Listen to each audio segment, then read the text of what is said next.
Hello, everyone, and welcome to this talk on British/Victorian liberals and the perception of the lost cause of the Southern Confederacy. I'm very lucky to be joined by Stephen Carson, also known as Radical Liberation. Hello.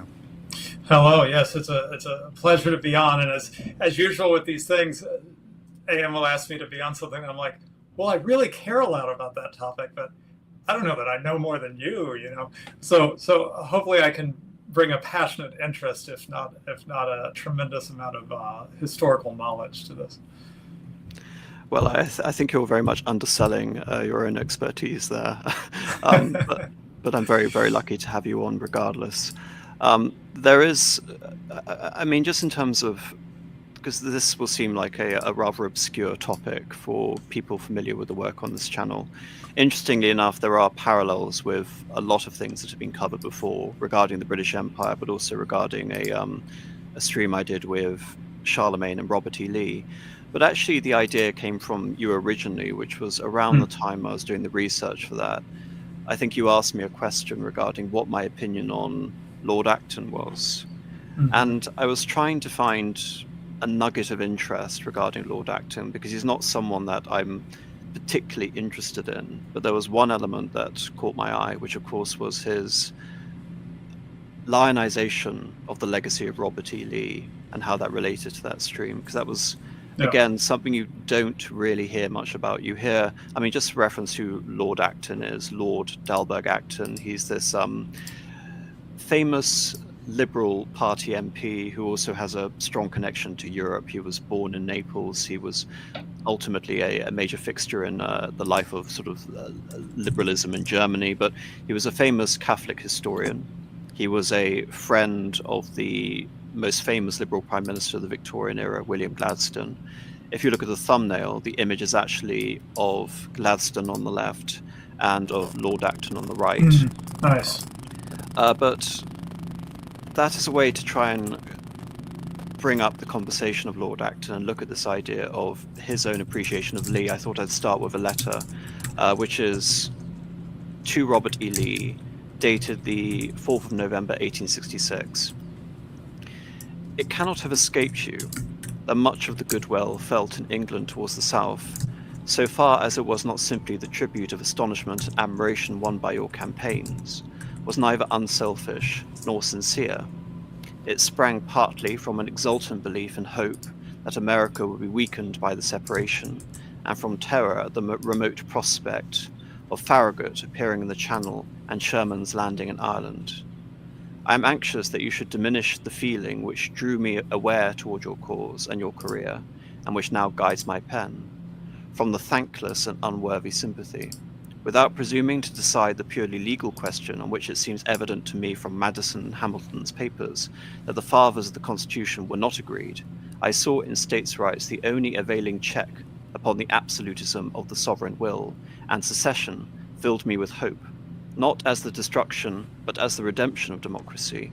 The institutions of your republic have not exercised on the old world with the salutary and liberating influence which ought to have belonged to them, by reason of those defects and abuses of principle, which the Confederate Constitution was expressly and wisely calculated to remedy.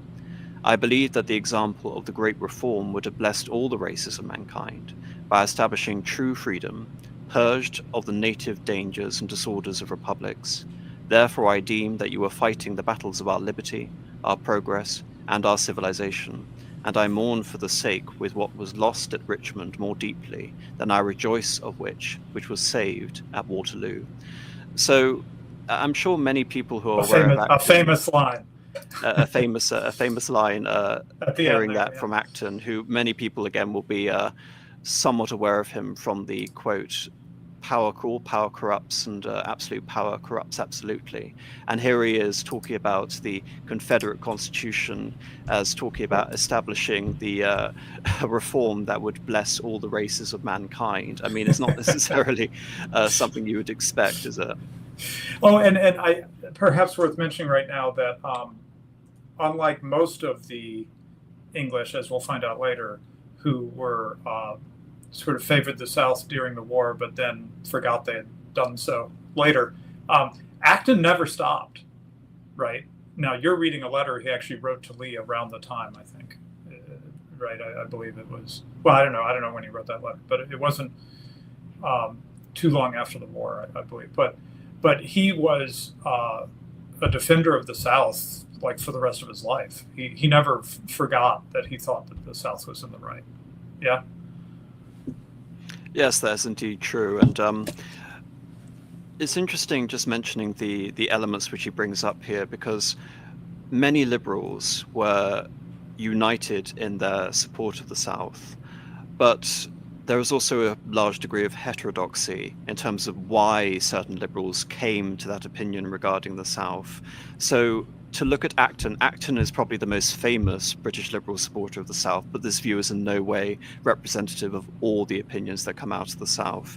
And indeed, in terms of the lost cause and how that could possibly affect Acton's own perception of the South going for the remaining decades of his life, focusing on the lost cause and the implications of what the loss of the South really represents, I think again this is speaking to what ultimately is the legacy of American republicanism or American democracy. Note how he brings up the term democracy. Many of the people we're going to encounter vilify the notion of democracy, and yet democracy has you can say a mixed meaning depending on the context of the people who are employing that term. I was going to ask about that, because I see democracy and I turn red, right? I'm thinking of mass democracy, you might say. I'm thinking of the democracy that Hoppe inveighs against in his writings. But then other times I'm reading and I'm like, wait a second. Are they really basically talking about republicanism? Little r republicanism?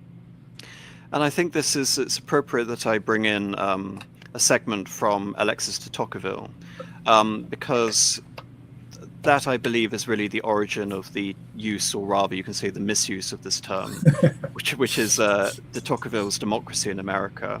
Mm-hmm. And he's not, in terms of what Alexis de Tocqueville really represents, you can go all the way back and say Aristotle was the pioneer of this with the politics, but I think people retroactively look at Alexis de Tocqueville as the beginning of the discipline of political science. He is going over to America and he's trying to find, or rather give the impression of a value-free analysis of the history and the political life of America, and in terms of ultimately the direction it can currently go. And he's at pains to emphasize that he doesn't have an agenda. And it's interesting to note that, as with his conversations regarding the Ancien regime in France, which I've also covered, he's one of those figures who is almost impossible to pin down in terms of what ultimately his politics was, even within the context of the day, whether he represents conservatism or whether he represents liberalism, or even what those terms mean. So he's very interesting in terms of representing that, I would say, almost novelty within the context of the 19th century. But it's also important to cite Tocqueville because of the influence he had among so many liberal thinkers, of course, including Acton and the use of democracy. So this is a segment taken from de Tocqueville's Democracy in America. Let me slip this anecdote in real quick before you read the passage from de Tocqueville. I don't know if you would know this. Hayek, after World War II, wanted to start a society for classical liberals, right? Liberals in the old style, in the old sense of the term. He wanted to title it the Acton de Tocqueville Society. But Karl Popper said, I am not going to be in a society named after two Catholics. So they threw their hands up and just named it after the place that they happened to be having their first meeting, which was called the Mont Pelerin, Switzerland. So it became the Mont Pelerin Society. So anyway, there you go. Well, maybe that's another subversive element, bringing in two Catholic theorists for this in terms of underpinning this discussion, especially given this is actually the period before you can say the real growth in terms of a Catholic presence within the United States, which is by now low church, sort of the legacy of the Puritans or Episcopalian. But anyway, this is the segment. If, after a rapid glance at American society in 1650, so this is after the era of the Pilgrim Fathers and after the foundation of, say, for example, British colonies in Jamestown, Virginia, we examine the condition of England and more especially that of the continent around this time, the European continent, we cannot help but feel profound astonishment. On the continent of Europe, at the beginning of the 17th century, absolute monarchy everywhere stood triumphant on the ruins of the oligarchic and feudal liberty of the Middle Ages. At the heart of this splendor and literary excellence, the ideas of rights had perhaps never been more entirely neglected. Never had nations enjoyed less political activity. Never had the ideas of true liberty less preoccupied people's minds. It was at that very time that these same principles, unknown or neglected by European nations, were being proclaimed in the deserts of the New World to become the future symbol of a great nation. The boldest theories of the human symbol, of the human mind, were distilled into practice in this apparently humble society, which probably no statesman would have bothered to consider. Left to the original impulses of his own imaginative nature, man concocted by hit and miss an unprecedented legal system. In the heart of this unknown democracy, which has still not spawned either generals or philosophers or great writers, a man could stand before a free nation and give this fine definition of freedom to the applause of all around him. Nor would I have you to mistake in the point of your own liberty. There is a liberty of corrupt nature, which is affected both by men and beasts, to do what they list, and this is liberty, which is inconsistent with authority, impatient of all restraint. By this liberty, summus omnis deterioris, it is the grand enemy of truth and peace, and all the ordinances of God are bent against it. But there is a civil, a moral, a federal liberty, which is the proper end and object of authority. It is a liberty for that only which is just and good. For this liberty you are to stand with the hazard of your very lives. I have expressed enough to characterize Anglo-American civilization in its true colors.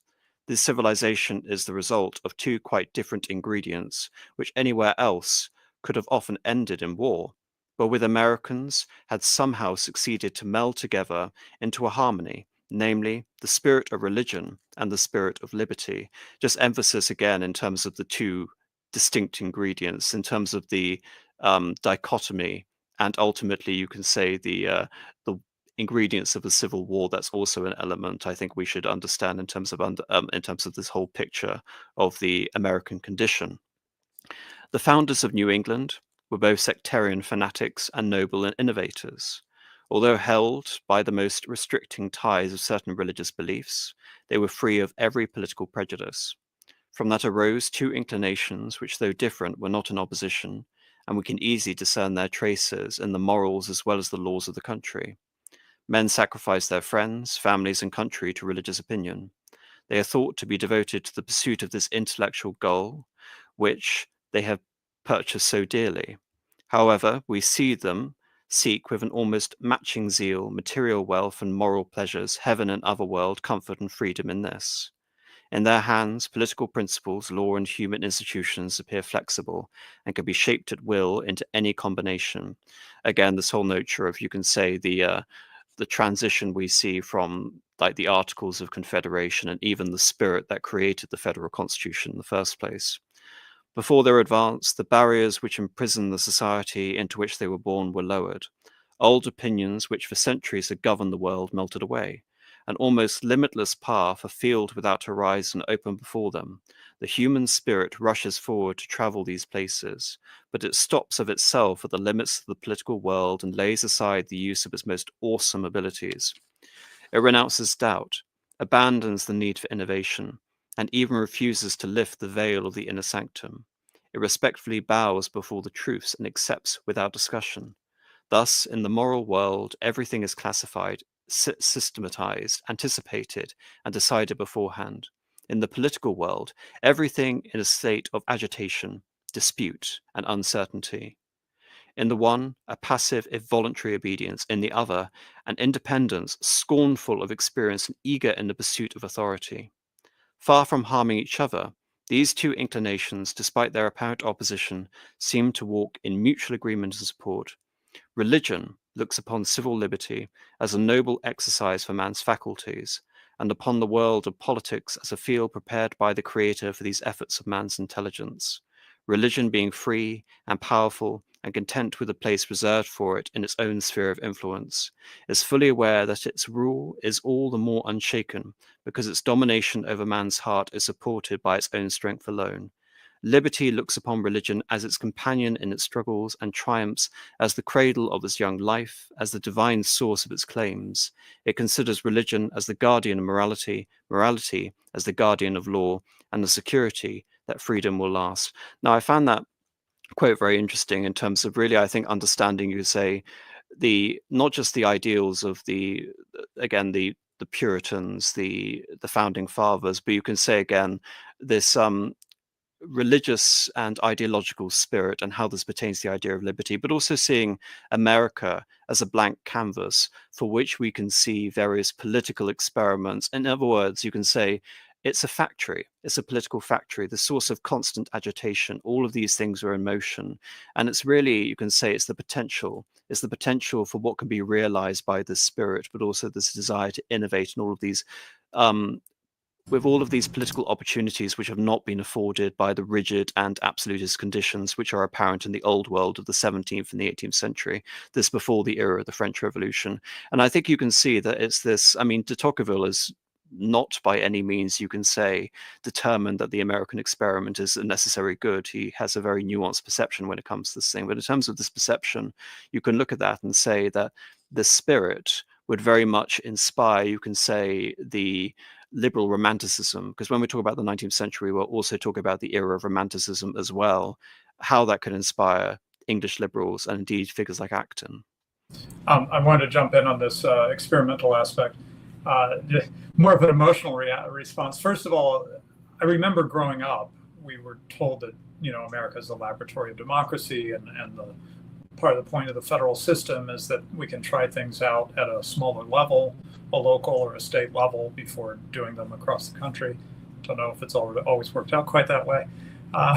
But anyway, so I guess in one sense, this idea of America being a site for political experimentation is old. But doing the reading for this stream, it struck me in a new way, because here's these folks in England, quite far away, watching this war. Will this experiment in democracy, whatever is meant by that, work out or not? What does this mean? In this sort of laboratory mode. And I'm reading this knowing that, my ancestors fought and died in this war. So it felt kind of cold, is my point. So I think, I mean, there's so much in terms of sort of bringing up all the thematic echoes that we see. I mean, it's obvious you look at this and you see part of the impetus behind the War of Independence, especially if we look at, say, for example, the spirit of religion. Because before the 19th and the 20th centuries, you can't really conceive of political authority without also seeing that which is legitimated by religious authority. And indeed, that's very much an animating spirit behind the founding fathers, as much as people would try and disabuse that notion today. And so that, in a sense, you could say is also a core element of that theory of the justification of this political system, which is open forth in the deserts of the New World. But of course, because this is an evolving situation, in England also, this is fundamentally, I would say, a transatlantic contest over the soul of what it means to be an English liberal, and to hold on to, say, for example, the conception of the rule of law. So if you look at a figure like Edmund Burke, the quote unquote founder of English, and I would say more appropriately British because he was Irish conservatism, he was a supporter of the War of Independence. Why? Because you can say that the American project was in many ways an offshoot of a more radical experiment that had taken place in England, that being a radical exponent of the political Whigs, the Whigs which themselves were precursors of the liberals in America.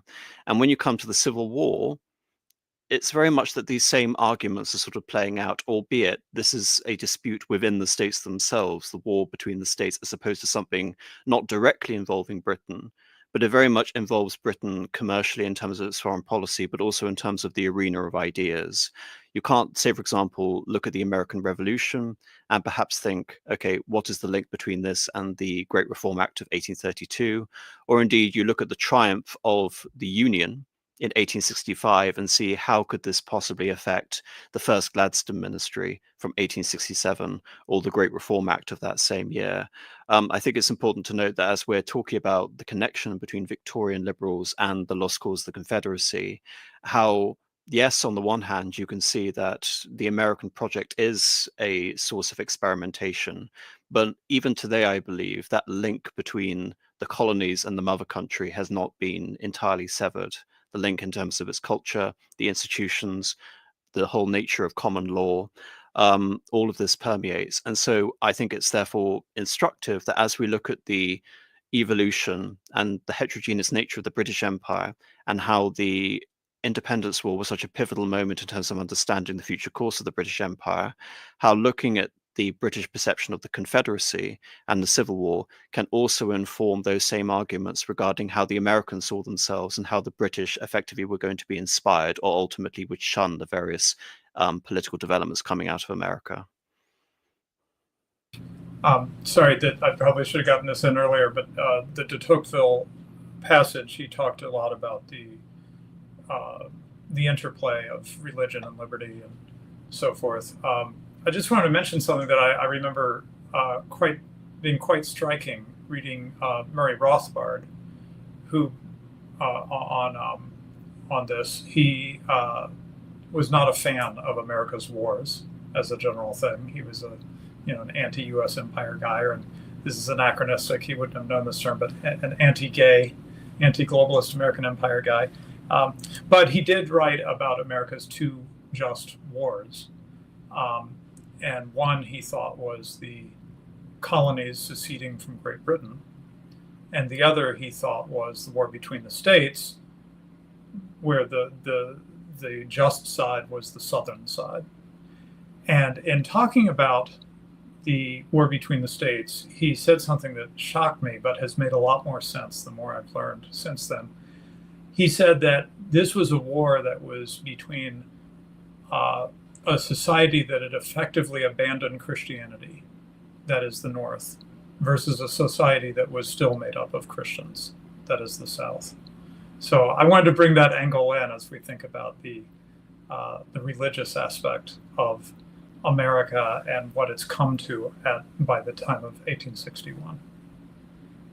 It's very interesting you bring that up because I actually have a direct quote. I'm not sure where I've embedded it in terms of my notes. Here it is. It's a segment taken from again, talk about Christianity, a prominent evangelical liberal in England, the Earl of Shaftesbury, who is observing the whole nature of how both sides engaged in the war. And the emphasis again was looking at what he considered to be the horror of the total war being launched by the North. But again, the explicit quote against the Christian-like and politic demonstrations of the South. So again, that perception was very much prevalent in terms of contemporary observers at that time. So I think that's a fair thing to say. But I think going on from that and talking about America, I think it's also important to really talk about the British Empire and how relative themes of the British Empire can bleed into the discussion about how they view the North vis-a-vis the South. One regarding free trade, colonial independence, abolitionism, etc., and why certain elements of the British political establishment could be drawn to the North or drawn to the South. So say, for example, take free trade. Britain was very much dependent on the cotton trade in the South. At the same time, John Cobden was promoting, you can say, a crusade for free trade everywhere, which also carried on in terms of the commercial mission of the British Empire in the 1840s through to the 1860s, whereas the North was seen as a bastion of protectionism. You can say in many ways it represented the the Qing dynasty of the Americas. There needs to be some sort of opium war pretext in terms of breaking this down and making America accessible towards free trade. And indeed, these whole commercial arguments, I think they underpin a lot of the the British perception of what America could represent to the empire post-independence. Because I think it's with the Treaty of Paris, a vast amount of territory beyond that of the 13 colonies was actually brought over into America by essentially the acquiescence of the British. It established the first border at the river Mississippi before the Louisiana Purchase, which then extends America much further. And the whole notion of this is that a America with amicable relations with Britain in pursuit of essentially free trade, although this was before the great sort of pioneering era of free trade, this would be a few decades before, could be basically a brilliant way of offloading the costs of economic development onto America, and Britain could by extension reap the benefits. So there is a particular conception of what America could configure in terms of the British Empire, but there's also an element which you brought up to me beforehand, which is the fact that I've talked about this whole commercial enterprise, but how despite the British being an empire, the British in the 1860s were an empire against the empire. They were apologetic for the fact they had an empire. They were determined to see that after the War of 1812 and after their own experience of the American War of Independence, that countries like Canada would ultimately get dominion status and would become independent. And it was essentially the mission of the liberal establishment within the British Empire that all of these countries which the British Empire have trading relations, including India, should eventually become independent amicably so they can engage in this trading relation. So in many ways, America, like the South, which has embraced the policy of free trade and trades cotton, which helps with the, say, for example, the textile manufacturers in the northwest of England. That is the sort of relationship that the British liberal establishment, which is apologetic for empire, wants to see across the entire world, not just confined to the Americas. Yeah, just 2 points there to emphasize. So I gather, you're going to know better than me, but I gather that the War of Independence, or I guess they often talked about the 13, referring to the 13 colonies to refer to the whole affair. This was taken as a basically a lesson of what not to do, right? Like if we're going to have a devolution of the empire, we don't want it to go down like that, with people dying, and it's all very expensive and it's all very unpleasant. Let's have this happen in a peaceful way, like you said, an amicable way. So I think that's in the back of their mind at this point, or maybe the front of their mind. And then important piece of context, which people may not realize when talking about the South versus the North. So it might be well known that you had tariffs, because that we all learn, Americans all learn about this as part of the lead up to the war between the states. What may not be well known is that the Constitution of the Confederate States of America, specifically in the Constitution, imposed free trade at a constitutional level. So it really, presented an opportunity from that point of view, right? Here's a country that's baking it in from the beginning to be free trade. Yes, I mean, if I'm correct, is that in some way thanks to the influence of John Adams? The plank about free trade? Hmm. Oh, I'm not sure. I think it had more to do with the fact that they viewed the way that the North was using tariffs as basically a plundering of the South. Hmm. You will sell us cheap raw materials for our industrial manufacturers, and we will make you pay top dollar for anything that's manufactured, whether from England through tariffs or whether from us. So basically, we are going to, plunder you, just to take your raw materials and then make you pay us top marks for anything we make out of them, or anything anyone else makes out of them. So they just viewed tariffs as an abusive thing that they did not want to take part in as a country. Yeah. So this comes to the main source for our discussion today, which is a book by Sheldon Vanauken, The Glittering Illusion, British Sympathy for the South. And I wanted you to introduce this book, Radlib, because unbeknownst to me, you'd had a history with this author, but also you wanted an opportunity to plug this book during the discussion. So why not tell us about this book and about the author? Yeah, well, first of all, I really enjoyed reading this for this stream, The Glittering Illusion by Vanauken, and I wasn't surprised to find a book on a fairly obscure bit of history, right? It's not really about the war between the states exactly. It's about what the English were thinking about the war between the states, right? So, unlike the war between the states, where there's gazillion books about Lincoln and Lee and so on and so forth, this probably is the book on this particular topic. And fortunately, it's a book that's really well written, well researched, and a fabulous resource. But I wasn't completely shocked to find that it was well written. As we know, as AM probably can attest, not all historians are good writers. It was. I wasn't surprised it was well written because I know this author. I've read this author before, I should say. I don't know him. He wrote a book called A Severe Mercy. Not only have I read it, but my wife's read it. One of my teen daughters has read it.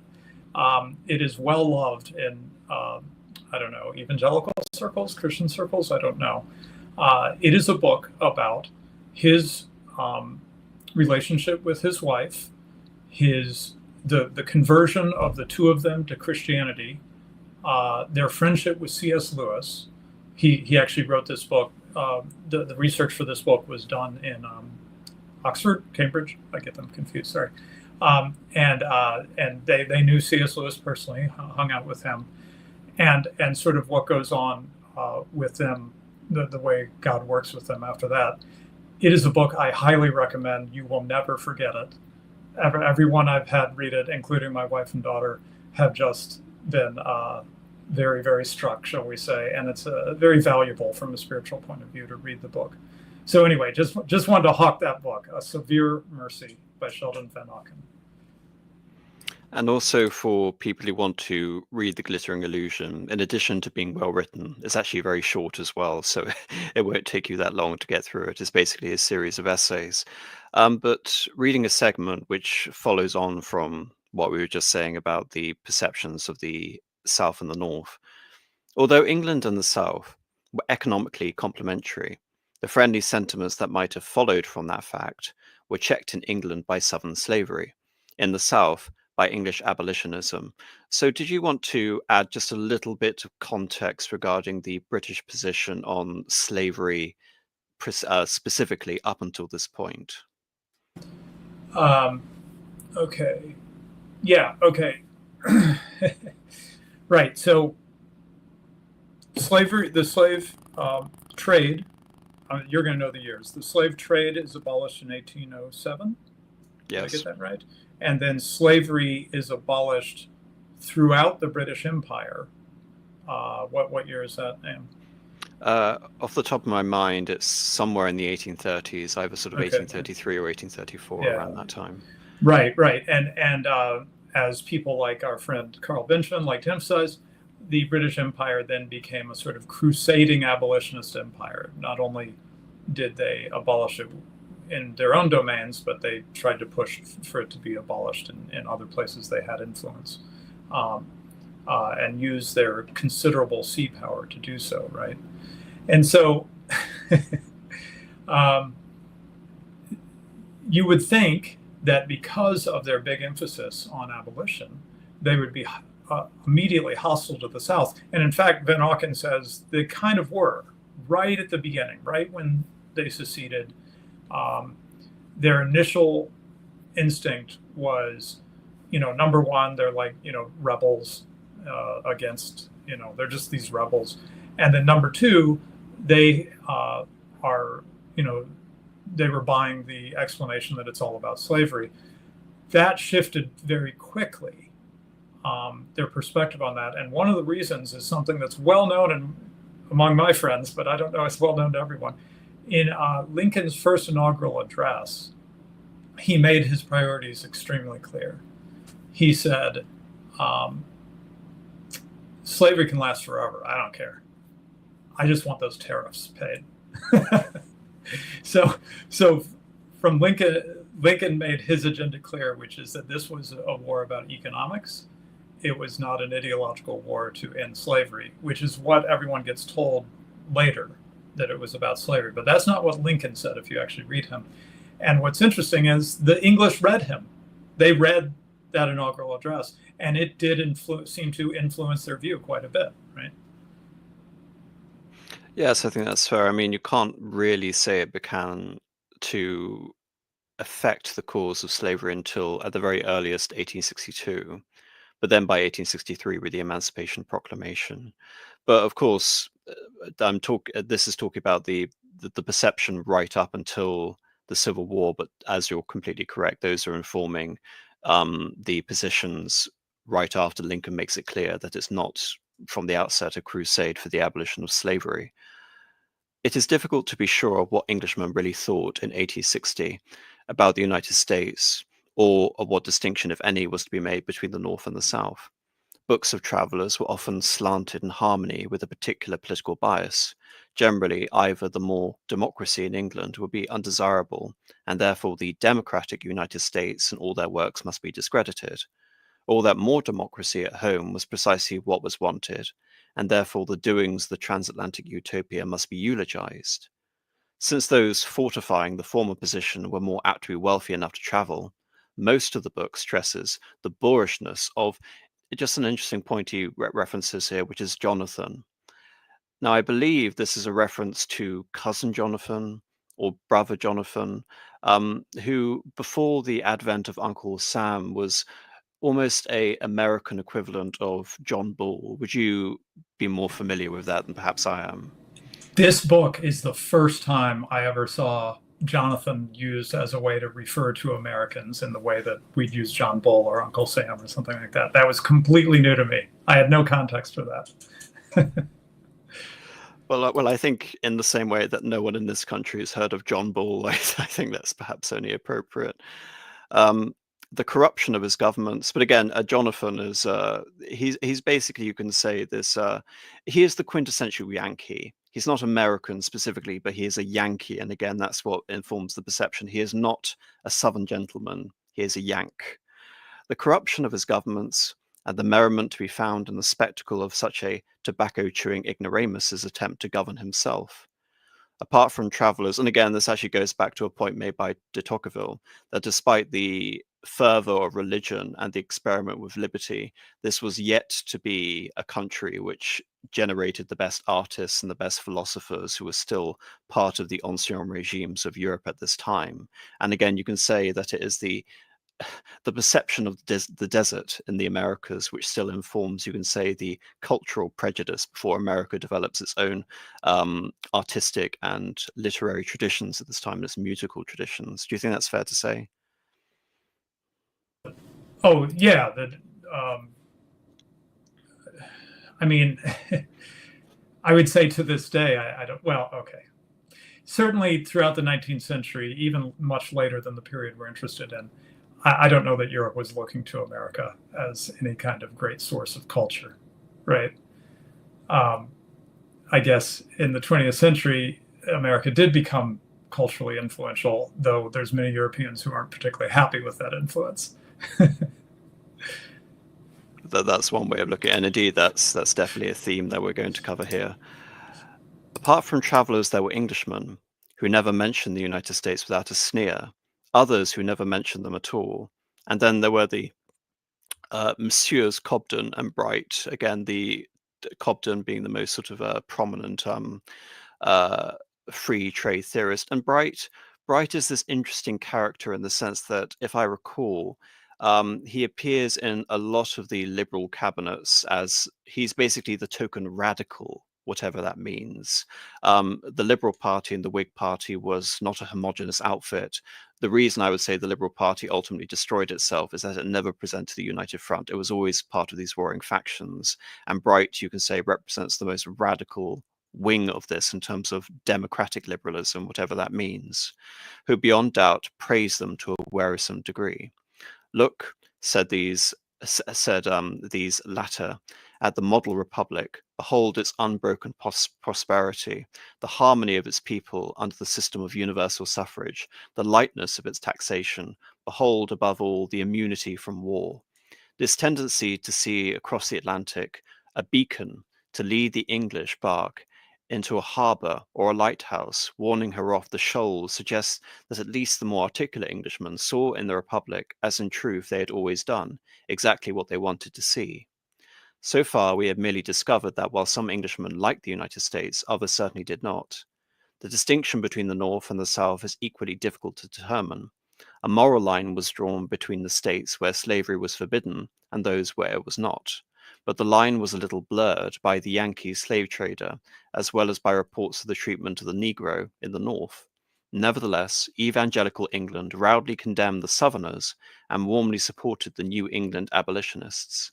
Uncle Tom's Cabin had appeared in England in 1852, and 1 million copies in numerous editions, including a non-evangelical edition, were sold in a 12th month.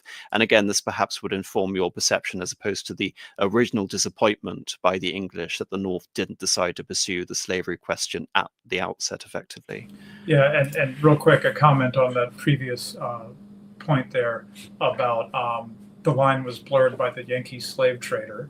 That I think might be well known, that while the most of the slaves were in the South, they were being brought. They had been brought by Yankee slave traders. But this is something that's one of those things that's been plunged down the memory hole: the treatment of the Negro in the North, because it's become so polarized on this. Even in my lifetime, it's changed. The story is always about how blacks were ill-treated in the South, both during the time of slavery and after. And you never, never, never are told in school, in movies, in any which way, that blacks were ever treated anything but in a wonderful way in the North, which was not at all true. But the English knew the truth at the time, even if our own history doesn't remember anymore. It's very interesting, isn't it? There could be little doubt that this vivid, emotional novel by the little woman who made the Great War firmly established the South's moral guiltiness in the minds of many Englishmen, and not only guilt, but abiding, if hardly represented prototypes of the planter, the overseer, and the miserable, freedom-loving slave. No other transatlantic author presented his country so effectively to England, although several touched upon the theme that was often to be heard during the war: the money-grubbing Northerners, and by contrast the aristocracy of the Southern states founded on birth and education.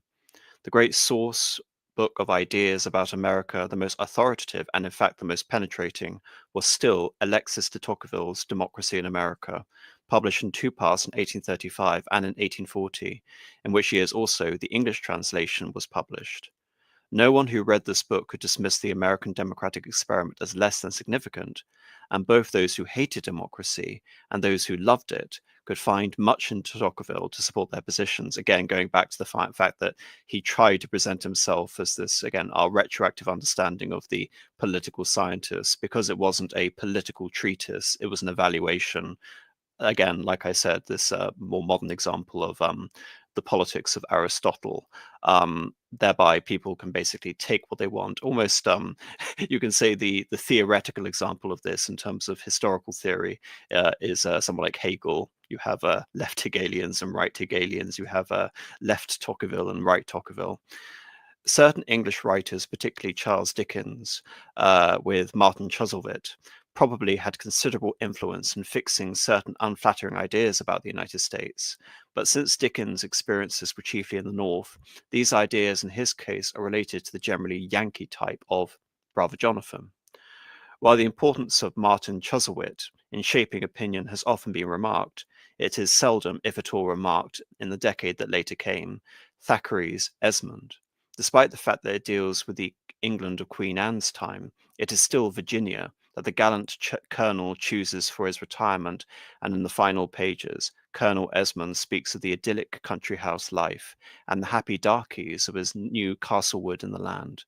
Still more significant, Thackeray's The Virginians was published serially in the 2 years just prior to 1860, and dealt with 2 young Virginian gentlemen of the late 18th century moving into the loftiest English society. These fine gentlemen, belonging to a great Virginian house, fond of English and thoroughly English, opposed to the slave trade, but keeping their jolly and contented servants in quotes in terms of what that references, may well have prepared the way for a change in the views of the educated million 2 or 3 years later after after the cabin. Here is Thackeray, an English writer of honour and distinction, who clearly was serving no special interests for the old Dominion of Virginia. After all, the English reader may have thought after reading this, if these Virginians, who followed George Washington, if these were Southerners at the height of the 18th century, they could not possibly have turned into Brother Jonathan by the middle of the 19th. Therefore, there have to be 2 Americas.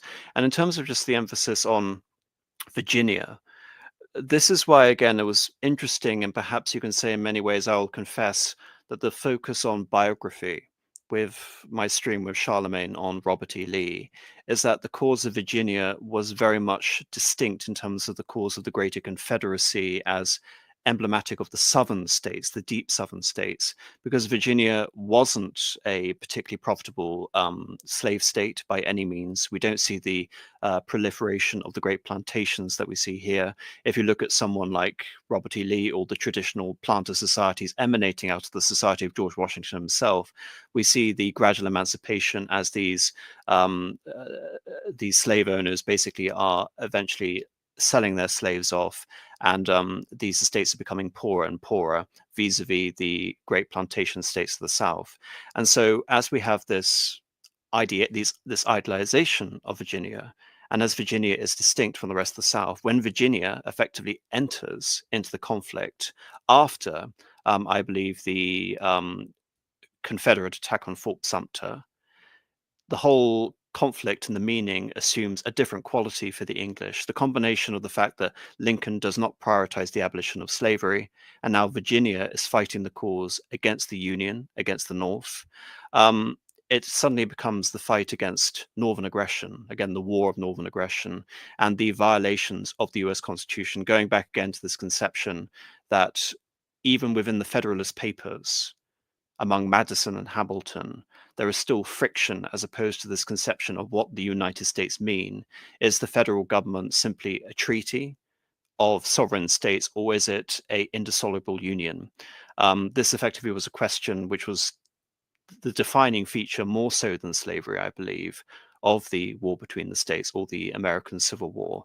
And indeed, if you're looking at this from British sympathy emanating out of the original American War of Independence, you can basically say that the ultimatum that Lincoln gives to the South is very similar to the intolerable acts, which I'm no doubt you're aware of, the acts that suspend certain elements of democratic representation and the parliaments in Massachusetts in particular during the 1770s, and then the King's own ultimatum for the rebels associated with the First and Second Continental Congresses to stand down effectively and subject themselves to British authority. You can see in terms of the people who looked to the legacy of the War of Independence, English, British liberals like Edmund Burke, and then can very easily draw out these comparisons in terms of the experience of Virginia in particular, that and the fact that Virginia is invaded by the North very quickly owing to its proximity, and the fact that Virginia is so vulnerable to the North that it's very quickly partially overrun, and then we see the split of Virginia into Virginia and West Virginia. So I think that's important to note in terms of the English perception of the South is colored by the perception of Virginia in particular, which in many ways, again, adds to this whole idea of Vanauken's bringing up of the glittering illusion. It's Virginia, which in many ways is being superimposed over the more insalubrious elements of the rest of the Confederacy. Right. And this emphasis on Virginia is not, as you suggest here, maybe it's a little much, but it's not crazy because many people might know that a lot of the key figures, which you mentioned a few, in the original breakaway from the British Empire, as well as the construction of the Constitution and the new country, were Virginian. Here's 7 key ones that are covered in a book about men who shaped our republic: George Washington, Thomas Jefferson, James Madison, James Monroe, George Mason, Patrick Henry, John Marshall. They're all Virginians. So Virginia uh, uh, has a heavier influence on things within America. And most people who know their history of that period well actually are quite aware of this. So it's not entirely crazy that England particularly pays attention to Virginia um, in terms of its significance in that way. And then also, as Vanauken's talking about here, there's this cultural kinship. The Virginians still are very rooted in being English and carrying on an English heritage, just in a different place. So yes, exactly. And again, it informs the idea that you brought up earlier, how this English frustration, antipathy directed to the South because of slavery very quickly over the course of the events of 1861 bleeds into a genuine sympathy, and you can say prioritization of the cause of the South over that of the North, given those elements that you brought up.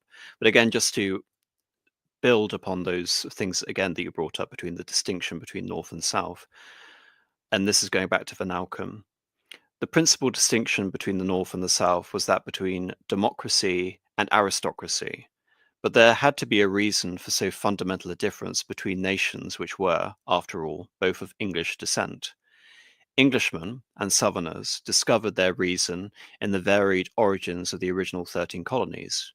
New England, which was to dominate the North, had been settled by discontented Puritans, Carolina and Virginia by gentlemen and cavaliers. Again, these are the legacy of the factions of the English Civil War, the War of the Three Nations, the Cavaliers being associated with the cause of the Royalists under King Charles I, and the Puritans being associated with the Roundheads supporting Oliver Cromwell. Perhaps Englishmen looked again at Thackeray's account of Castlewood in northern Neck, Virginia. Then, if doubts remained as to whether Virginia remained the same in the 1860s, assurances from both the Southerners and English travellers with reference to the Lees of Stratford House and other first families were not wanting. We must accept this much as fact, that it will take a good many generations yet to come to strip the Southern gentleman of that nobility which he inherits from the English cavalier.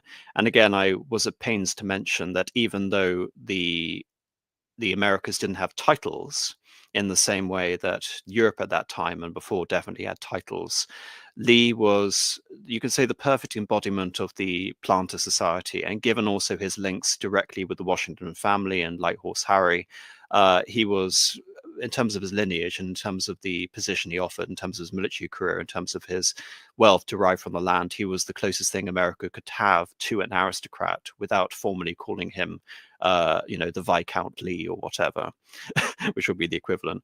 And it's also important to note in terms of looking at Tocqueville and the idea almost of the blank canvas of America. History is very much always a process of becoming. If history could be perceived essentially as a force of itself, i.e., if America was to be an aristocracy, could be said to be in the process of the formation of a more rigid sense of aristocracy in this period.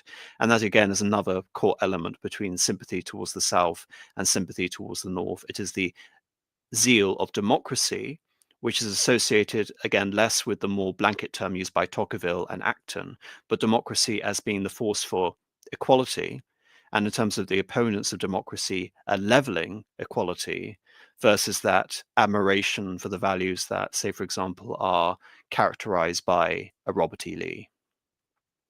I don't know if anybody, as an American, I have to say that I don't know if any figure leaps to mind in terms of someone who I would think of as an American aristocrat, or someone who, to this day, we have a memory of him as being sort of lordly, if that's the right way to say it.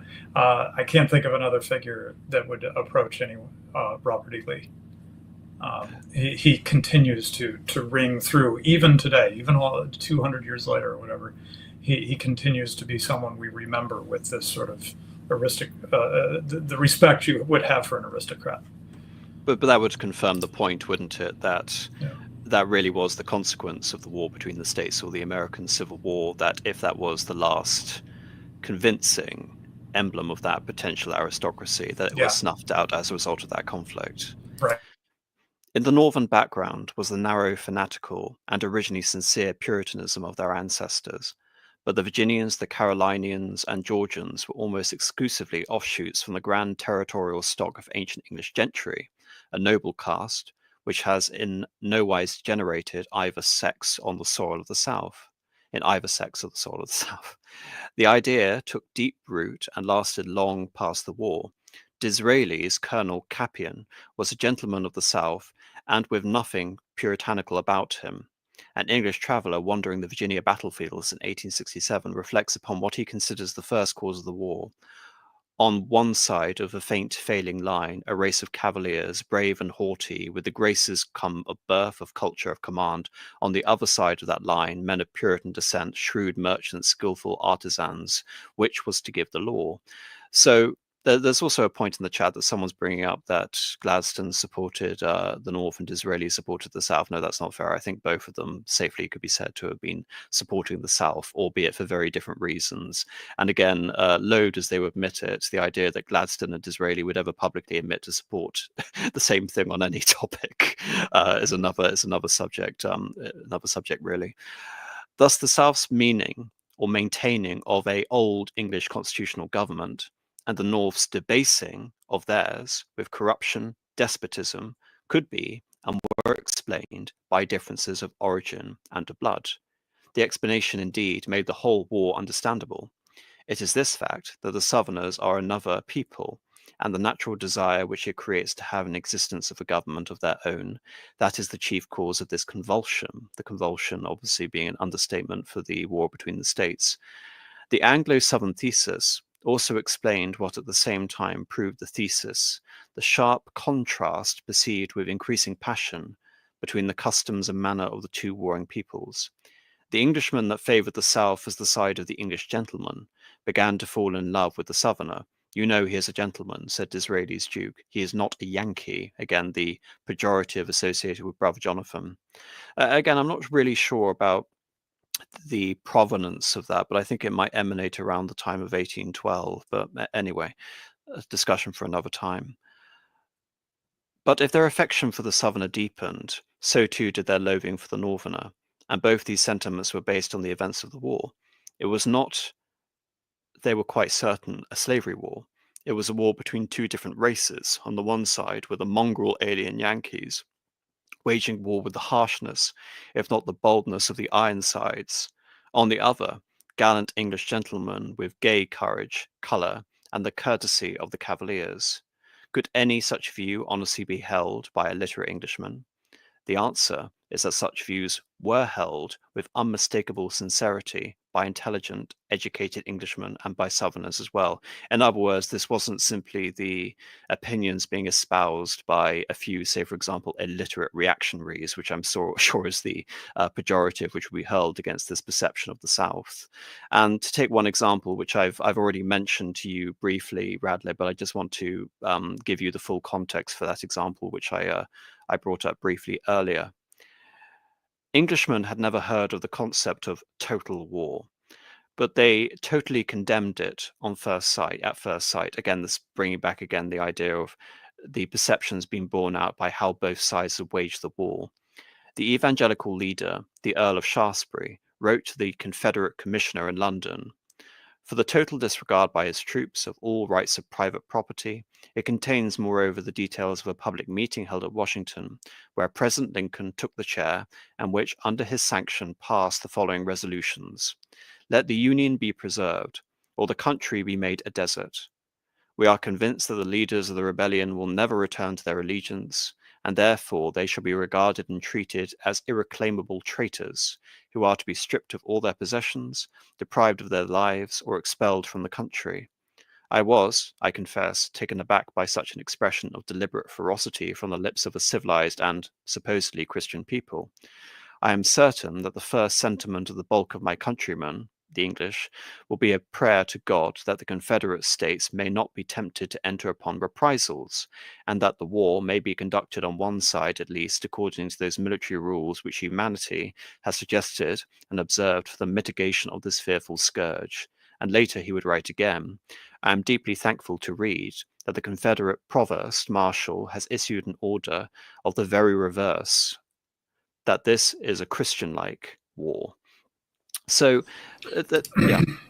Yeah, well, just one thing you skipped over in talking about a contrast between the North and the South is a perceived racial difference, a war between two races. On the one side were the mongrel alien, or I'm sorry, you said that. No. What I wanted to share was that basically the South was perceived to have had to be more purely English, where the North had had a lot of recent like Irish and German immigration. And there was a lot of recruiting to fight. During the war, there was a lot of recruiting in Ireland and in Europe to come and fight for the North. And so I wish I had the exact quote, but someone said something like, you had this strange thing of, the grandson of the grandchildren of the people who led the War for Independence being supposedly taught what being a real American is by people who had just gotten off the boat from Europe, right? So there's a widespread, and I've seen this in American literature, well, pro-Southern American literature, a widespread perception that the South was more truly representative of the founding generation of the country, where the North was often, the war was prosecuted by recent immigrants, which shades of current debates, right? Where recent immigrants lecture Americans on what it really means to be an American, people whose ancestors fought in the war between the states and in the War of Independence. Yes, and someone's bringing up the 48ers. Basically, a large number of Europeans, liberal Europeans in particular, coming mostly from Germany, who are flooding the Americas at this time, while the Irish population would come slightly later, as again a long-term consequence of the Irish potato famine, mainly during the 1860s.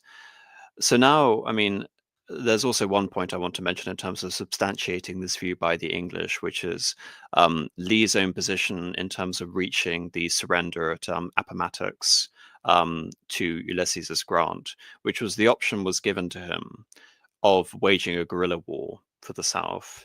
And Lee absolutely resolutely stood against that position, that he was basically fighting for a legally constituted authority. He was fighting a legitimate war, and that the South wouldn't degenerate into, say, for example, the Spanish Peninsula conflict, that they were effectively going to surrender, and they were not going to debase the legacy, you can say, of the Southern armies, the Confederate armies, by waging that sort of conflict.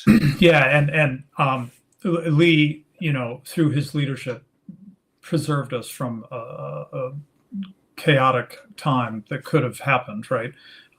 Having said that, there were a few that decided to ignore Lee. Most famously, they're remembered as the Jesse James Gang. These were Southern soldiers who evidently weren't behaving themselves that well during the war in the first place, but after the war, they decided to continue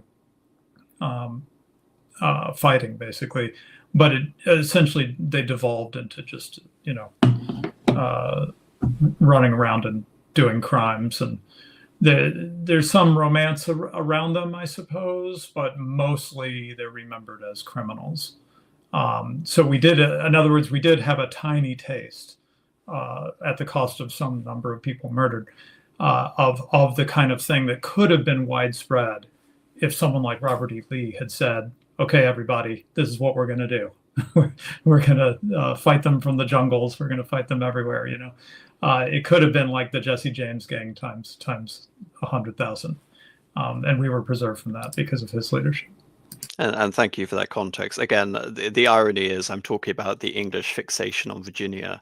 Well, it just so happens that I'm not above lacking, I'm not below sort of lacking self-awareness in this regard, that my expertise on this topic, such as they are primarily focused on the example of Virginia. So, Right.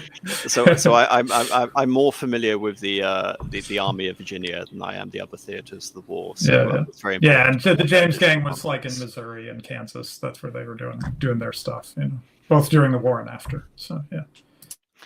So we brought up the economic argument. We brought up the arguments pertaining around slavery, around the virtues of the North vis-a-vis the South, the racial angle, the Christian angle. But now it's important to understand the battle for democracy versus liberty. And again, we talk about that dubious usage of democracy by Acton, and why it's instructive in many ways that he brings up the word democracy, because it's instructive basically to understand the full context of what that means regarding the arguments of English liberals at this time, going to Vanauken and his summary effectively of what American democracy represents. In 1860, democracy, which became synonymous with American democracy, in other words, you can say that before the 19th century, democracy was and republicanism were somewhat associated with the French Revolution, but they were, in the Rousseauian sense, also informed by the example of Athens, ancient Athens. And it's a wonderful comment. Again, I'm not sure whether this is a real quote, but I'm going to use it anyway. A reference of Charles I in a film regarding Cromwell, who's played by Alec Guinness, but again, a phrase that stuck with me. Again, I would need to prove the provenance of this term. But in a completely ahistorical comment, Oliver Cromwell brings up to the king the topic of democracy.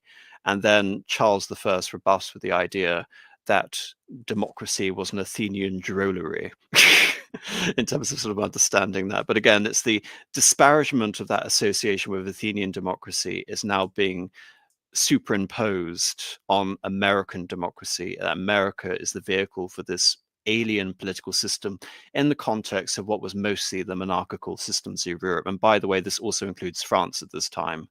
France, which was under the control of the Second French Empire under Napoleon III. It wouldn't become a republic until 5 years after the fall of the South in the war. Well, it wouldn't become a republic again, you mean? Yeah. Yes. Well, the funny thing is, again, just a tangent on France. France actually had a very brief Republican experience, if you're going to take this sort of literally. Effectively, more than half of the experience of French republics up until that time were republics under 2 Napoleons. So, Right. as we know, what that really means by a republic. When people focus on the First Republic, they tend to focus on 1 year, which is the year 1783 to 1793 to 1794, during the Year of the Terror.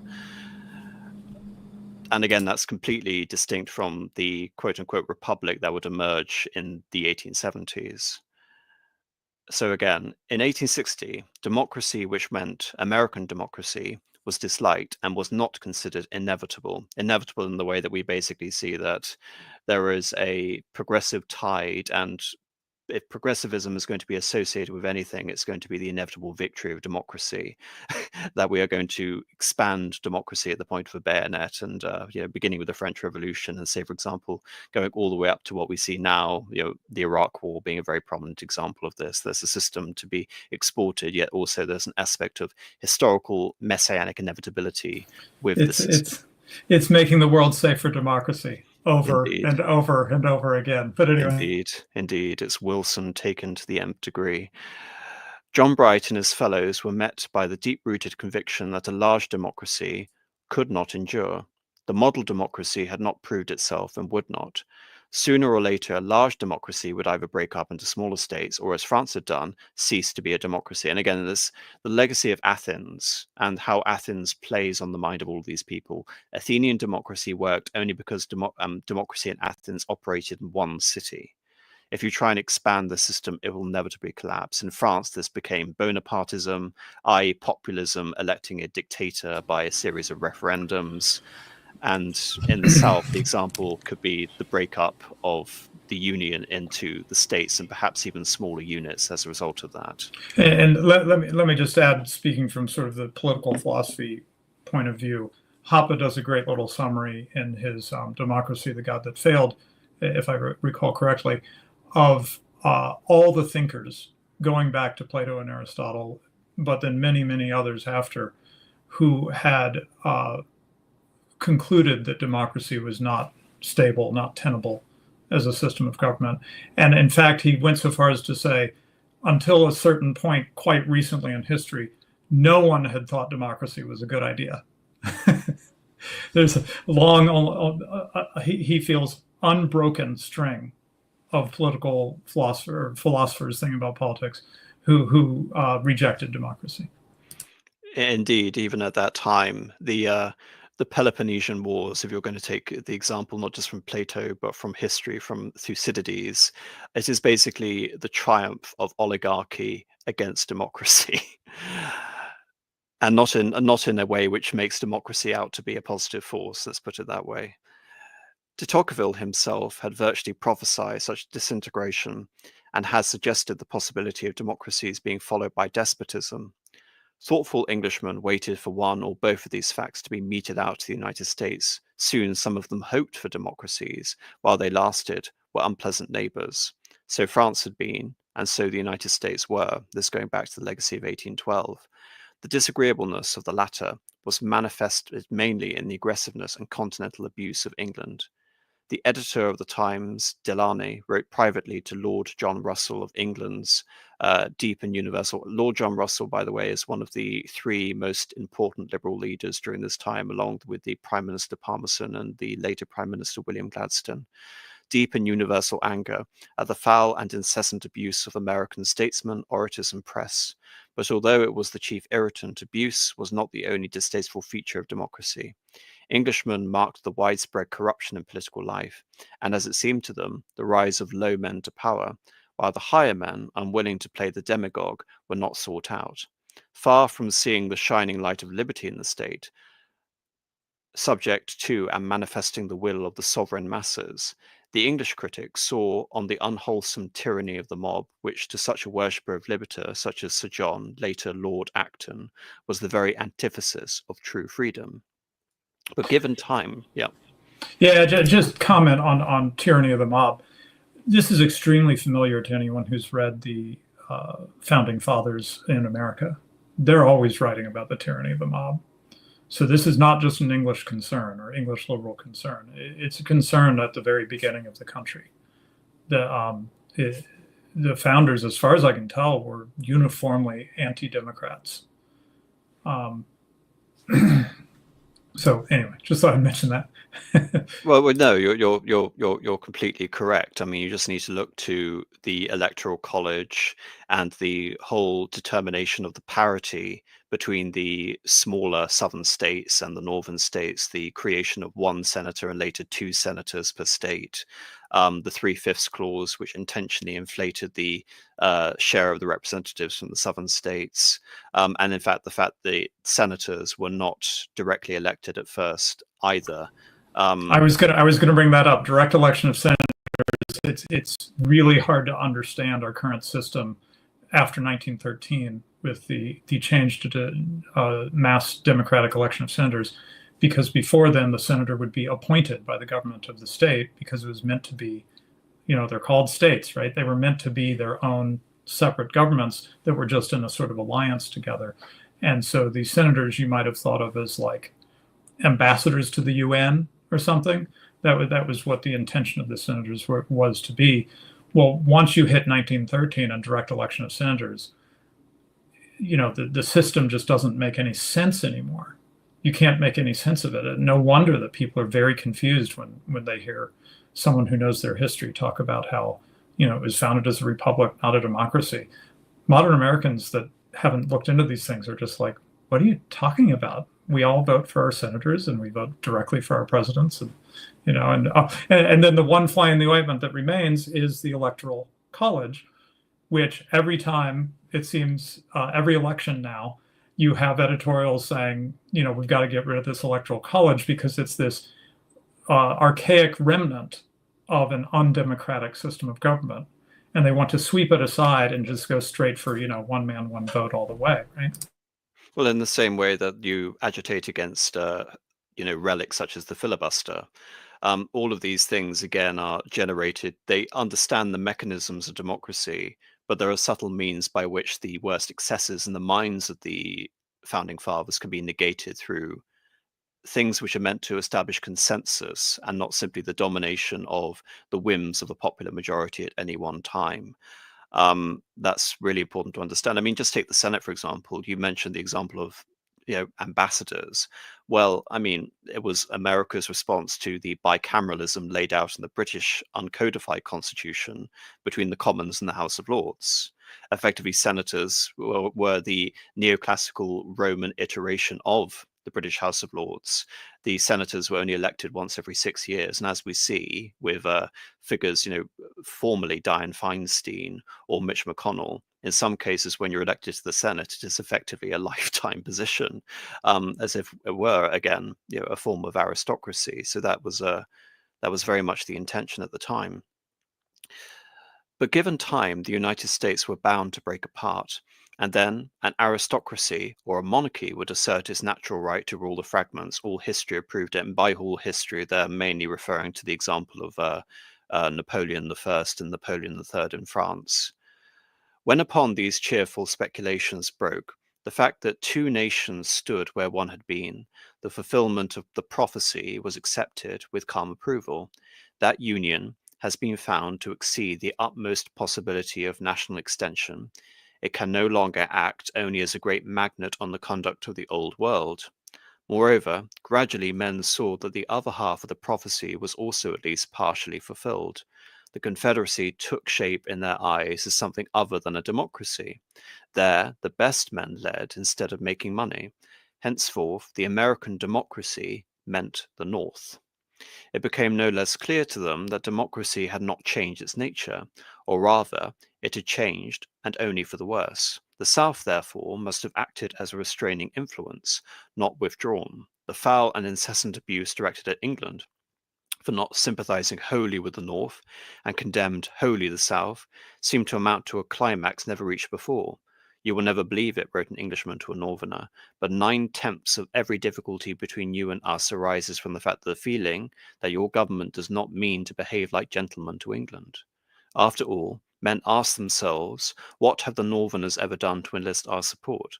They are not fighting to free the slaves. Again, going back to the point you originally mentioned, Radlib. Their prime minister, and again, it's an interesting note in terms of the English perception. The English didn't understand really what a Secretary of State did, because in terms of the control of foreign affairs, because Palmerston was prime minister and he was seen as determining the course of foreign affairs very much in British politics. Indeed, many British prime ministers at the time were their own foreign secretaries. The Marquis of Salisbury, one of the last great Victorian prime minister, was invariably his own foreign minister. So Seward, the Secretary of State, was, to the British mind, a prime minister, even though in the American term that's completely anachronistic, but that's the perception. Their Prime Minister Seward threatens to make war on us.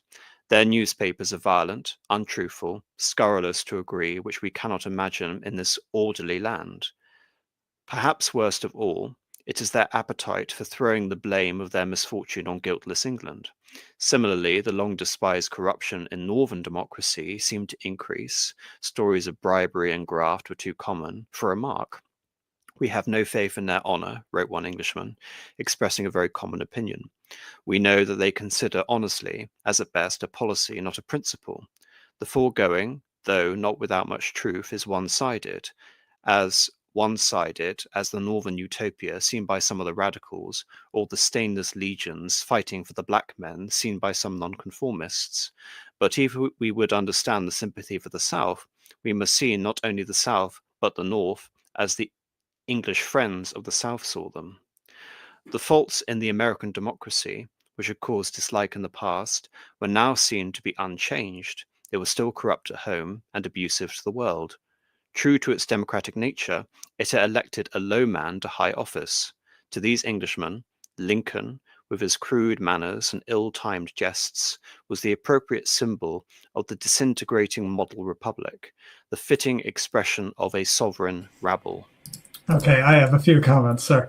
Okay, so one of the things that's been remarkable to me, that was remarkable to me reading through Vanauken's book, is that the picture that the English form of what's going on in the war between the states aligns very closely to the picture that I've had to reconstruct painfully over many years, reading revisionist literature and old books that are out of print and things like this. Here's a little funny thing I learned along the way. Abe Lincoln is sometimes remembered as Honest Abe. Okay, well, Honest Abe was a nickname of his, but the context of it got forgotten somewhere along the way. He was called Honest Abe in the way that in the Black community, very large men will sometimes be nicknamed tiny. It's a joke, you see. Abe Lincoln was notoriously not honest. And the mention here of bribery and graft, the whole point, in my view, and I've covered this on my channel in my own history of the war between the states. I had Tom DiLorenzo on. The whole point of the Hamiltonian American economic system was graft. It was a big scheme to enrich certain people at the expense of everyone else. I know I'm not being very fair and neutral here, but this is the picture I've formed. And anyway, so the point is, this picture that the advocates for the South in England form at the time of the war between the states, which Vanauken does a great job of documenting and pulling quotes and representative quotes from many sources to show, is a pretty accurate picture, I think. I very rarely was reading their perspective on things and thinking, man, they really got it wrong. They were too far away. They didn't really understand. There were some things they missed, as well as we'll get to.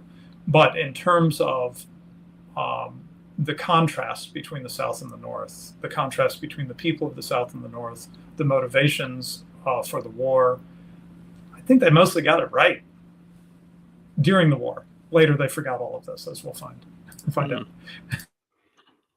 The tyranny of the, I mean, that's something that all good historians have to sort of always contextualize whenever they're encountering a topic, is never believe anything which is created retroactively.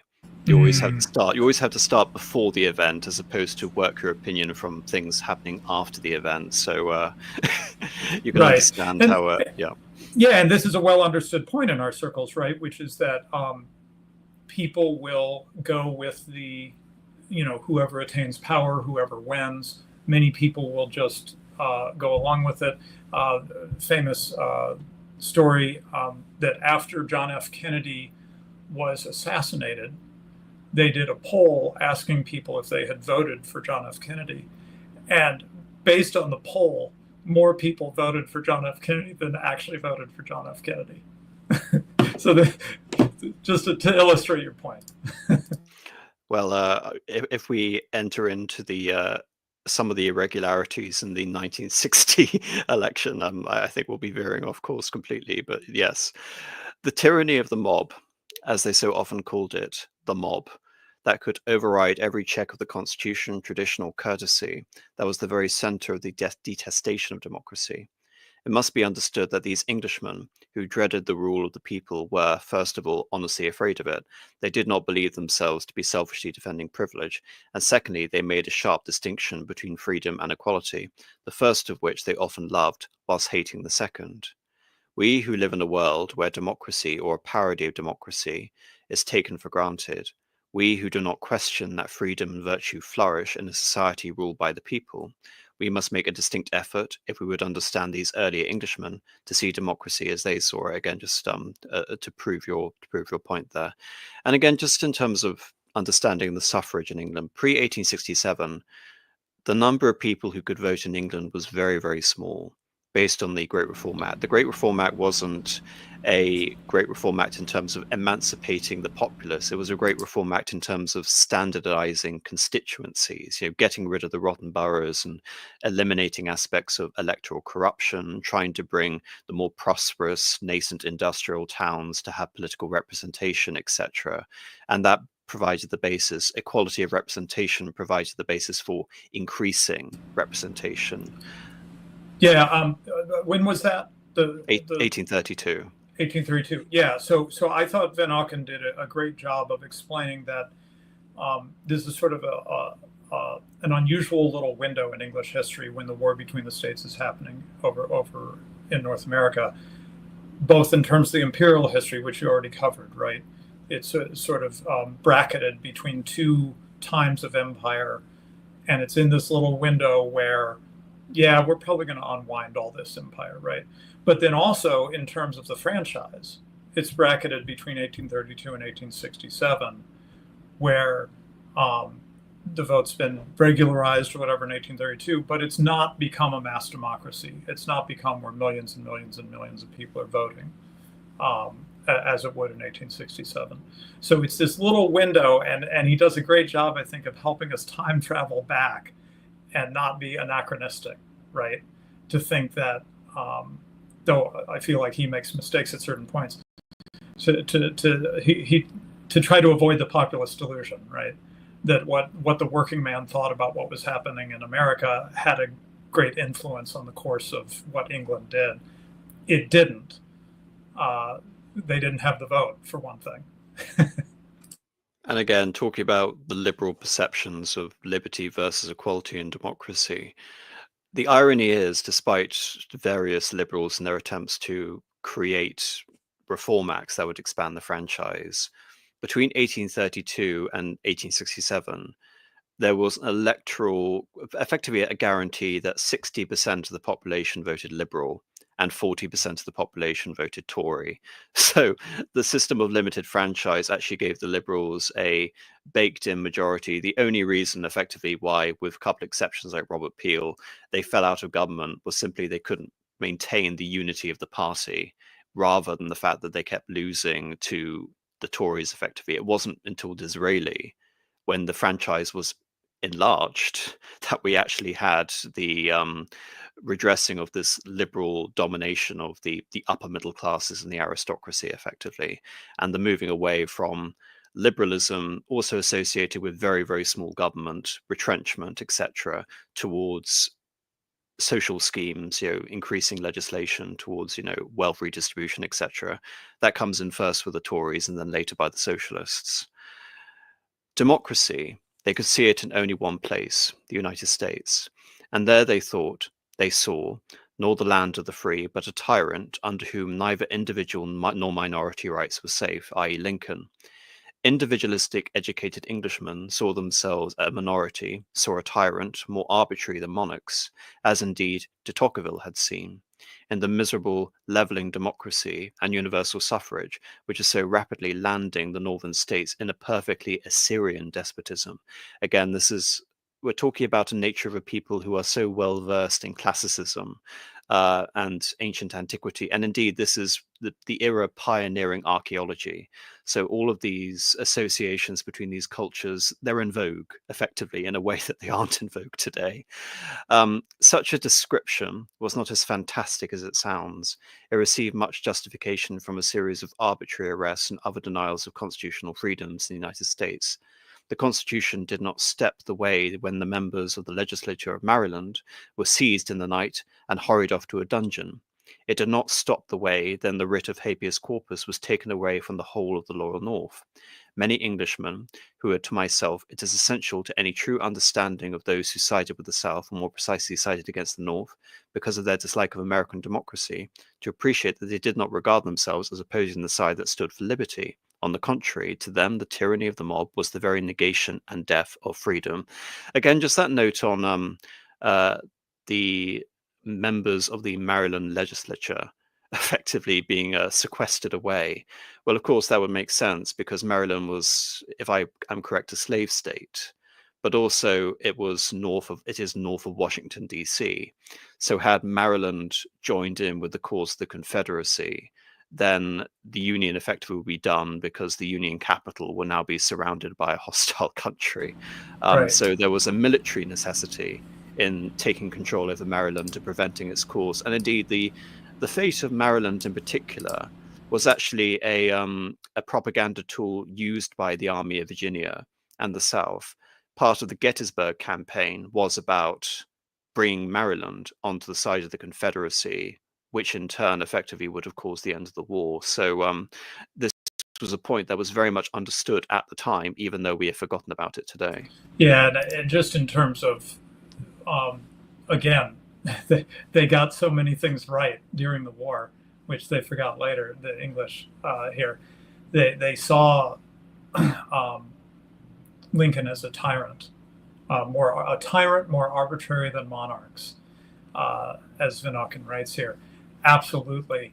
I'd recommend, if this is new to you and you're interested, I'd recommend the books of Thomas D. Lorenzo, who is now the president of the Mises Institute in Auburn, Alabama. But he has written on Lincoln, and for me at least, it was quite eye-opening. All he did was, compile writings that happened at the time, and just sort of put it all together in a nice, readable, modern format. He's not really telling us anything new. He just made it really accessible. His book, The Real Lincoln, would be the place to start. And this sequestering of the legislature of Maryland, or putting them into a dungeon, getting rid of habeas corpus, that's just the beginning. Lincoln did so many things.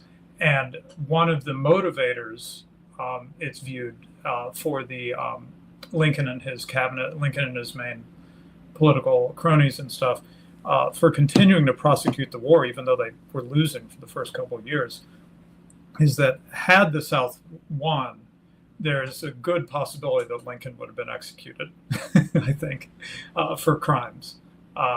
He acted way beyond extra constitutionally. He flouted the Constitution throughout the war.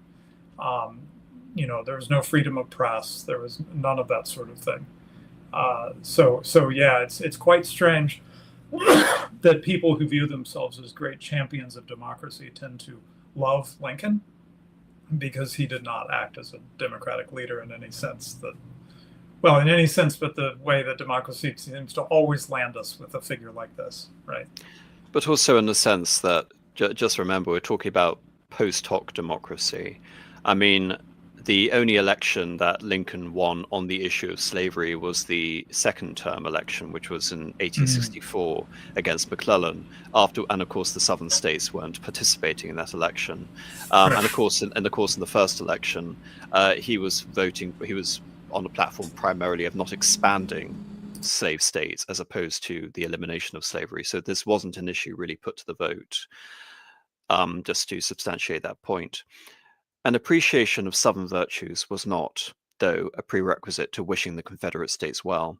It was only necessary to observe that Southern sabres were tearing and discrediting the mantle of democracy that had fallen upon the battered shoulders of the North. The first impulse of Englishmen who thought reform had gone quite far enough were to rejoice. Democracy on its own native soil had failed. The Republican bubble had burst. Now at last it was quite clear that universal suffrage made for instability in governments who, except the capful of model Republicans, would be so mad as to risk dangers in England. The democracy of America had been such a great failure as a democracy in France. The democracy in France at this time would only sort of functioned for a couple of years before the self-coup of the Prince President Louis Napoleon. Men wrote and believed, and even many professing radicals found their faith in democracy oozing out, because universal suffrage had not prevented civil war. A few of the radicals, notably John Bright, unlike Richard Cobden, held to their faith in democracy and even went so far as to assert that the North would win. Almost all England knew they were wrong. History, which had foretold the disintegration, foretold also the futility of fire and sword to force the people back, determined to be free. There was one arena of tacit agreement between the two groups in England, a return to the pre-war position of two views, as to the strength and enduring qualities of democracy was impossible. Democracy would be utterly discredited, or it would achieve an incredible triumph. And of course, we understand ultimately sort of what transpired as a result of the war. But again, it's interesting, as we see throughout the course of history, this medievalism creeping in, which is the course of history basically decided as this great trial by combat. Indeed, me reading the political philosophy of Dante, a huge amount of his history and moral justification and lionization of certain regimes is based on this very principle. And of course, the old cliches that we could talk about history is written by the victors, political power comes out of the barrel of the gun, etc. It is the military effectiveness of the South, which in turn, again, despite the major material and manpower disparities between the North and the South, is a demonstration of the virility and the success of the Southern government versus the North, which on paper would seem to have all of the advantages, a larger, more populous, more industrialized society. Yeah, and what was it that I wanted to say? Oh shoot, I lost it. Sorry, I lost it. So this is, I think, something that you brought up before and really wanted to talk about, which is the cause or the lack of cause for interventionism. And again, the focus on lost causes. And the reason I want to bring this up is that actually it's really relevant today. And I'm sorry to bring in contemporary events, but maybe it'll become more apparent as I bring in these various examples of England picking the side of the weaker faction with any given conflict, which effectively has been one of the guiding principles behind the basis of the balance of power within Europe, mainly during the 18th century, projected against France. But during the 19th century, this very much took a ideological element, and Britain ran with it. The word liberal in 1860 still suggested more freedom, not less, as opposed to what we would understand as liberals in 2024 America. The name of England was a name of hope for men and women fighting to be free. In the early years of the century, Shelley wrote impassioned poetry in support of Naples against Austria. Again, this was a very obscure period in history in which the Austrians intervened to support the flagging Bourbon monarchy there, which was invariably pro Austria, a very obscure reference that very few people would remember. Lord Byron died for Hellas, that being the Greek War of Independence against the Ottoman Empire, which was propped up by the system established by Clemens von Metternich. English liberalism established Greece, supported the Spanish colonies against their masters, so the Spanish Wars of Independence. And again, I've already explained the material reason for why that happened. It's basically a war against mercantilism, buttressing the Monroe Doctrine, because it was very convenient to support post-independent states, so the British would dominate them economically. The most extreme example of this, of course, is Argentina, which, when Britain lost its basically its economic hegemony across the world, Argentina virtually collapsed in the interwar period that followed the First World War. Supported the Spanish colonies against their masters, secured Belgium independence. And again, even though I was I was being very revisionist in a recent video I did on Belgium, of course, the perception here was that Belgium entwined with the project of England would be better than Belgium operating under some form of autocratic government, which it was perceived would actually be the Dutch at that time, or were it to come under the control of France. No matter if motives other than pure love of liberty entered in when there was ever a crusade of pure unsullied idealism, the love of liberty was there too. And England had got a name for helping suppressed nationalities, a name that rang with splendour in her own ears as well as European. And Lord Palmerston was that England, as Canning had before him. Canning was the Prime Minister and Foreign Secretary who had intervened in the Greek War of Independence, by the way, as Gladstone was to be after him. And in 1860, not long after England had rescued the Turk from Russia, this is the Crimean War, her attention was fixed on Italy. Garibaldi and the Thousand were freeing Sicily, and Englishmen were watching with passionate enthusiasm. Public subscriptions were taken, and the red shirt captain was hailed as the very figure of freedom, wrestling with ancient tyranny. Meanwhile, the liberal triumvirate, that being Russell, being Gladstone and being Lord Palmerston himself, were working together with matchless skill, aided by fortune, to secure the future for a new, united, independent Italy, which came out following the wars of 1859, albeit it wouldn't be, the Risorgimento wouldn't be theoretically completed until the Papal States was dissolved and Rome was made the capital. But Italy was already basically a done deal by 1861, so in the year that the Civil War began. So I wanted to make a joke about England being the original post-colonialists, but not for themselves. But as we were saying, at least at this time, that's not exactly fair to make it sound like a hypocritical position, because they're championing the independence of colonies from these other empires, but they're also leaning towards letting go of their own, as we discussed, right? Letting Canada, they're like, yeah, Canada's going to be independent eventually. I mean, it's just a matter of timing or whatever, and so forth, right?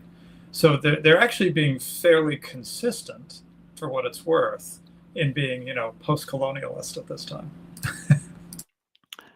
And indeed, the cause of nationality and independence, that at least was clear to the English observers beyond the sea. The origins of the war in the States might be in doubt, but the indisputable fact was that the Southerners were fighting with fortitude and resolution for freedom. They asked only independence, which the North only denied. To a good many thoughtful Englishmen, Abraham Lincoln, in reasserting a repudiated government and a rejected brotherhood by the bayonet, was but walking in the grassless way of the despots of Austria and Russia. The North and the South, in Lord John Russell's famous phrase, were contending on the one side for empire, on the other for independence. The words struck the imagination of England with a ring of truth. That the United States, which had once fought for independence, should now be fighting for empire might be an irony, but not a surprise. The acquisition of the vast Louisiana Territory and Texas. By the way, Texas was one of these. There were many disputes in the 1830s and the 1840s over Maine, over the Oregon territories, and indeed over the independence of Texas, which had just declared independence from Mexico. And of course, the Louisiana Purchase wasn't exactly supported by England because it came to the benefit of France and America. We're talking about the war against Napoleon, so it wasn't exactly a positive development held by the English, who were worried about the fate of Canada. And of course, their fears would be proven correct when a few years later we have the War of 1812. That the United States, which had once fought for independence, should now be fighting for an empire might be an irony, but not a surprise. The acquisition, sorry, I mentioned this, the ruthless dispossession of the Red Indians, and this being Andrew Jackson, and the whole notion that Indians shouldn't basically have authorities and an independent existence east of the Mississippi River. The talk of manifest destiny, the threatening gestures towards Canada, all looked like empire, and a rather aggressive one. We were tired of hearing continually of the intended annexation of Canada and of the kind of sufferance by which we ourselves were permitted to exist.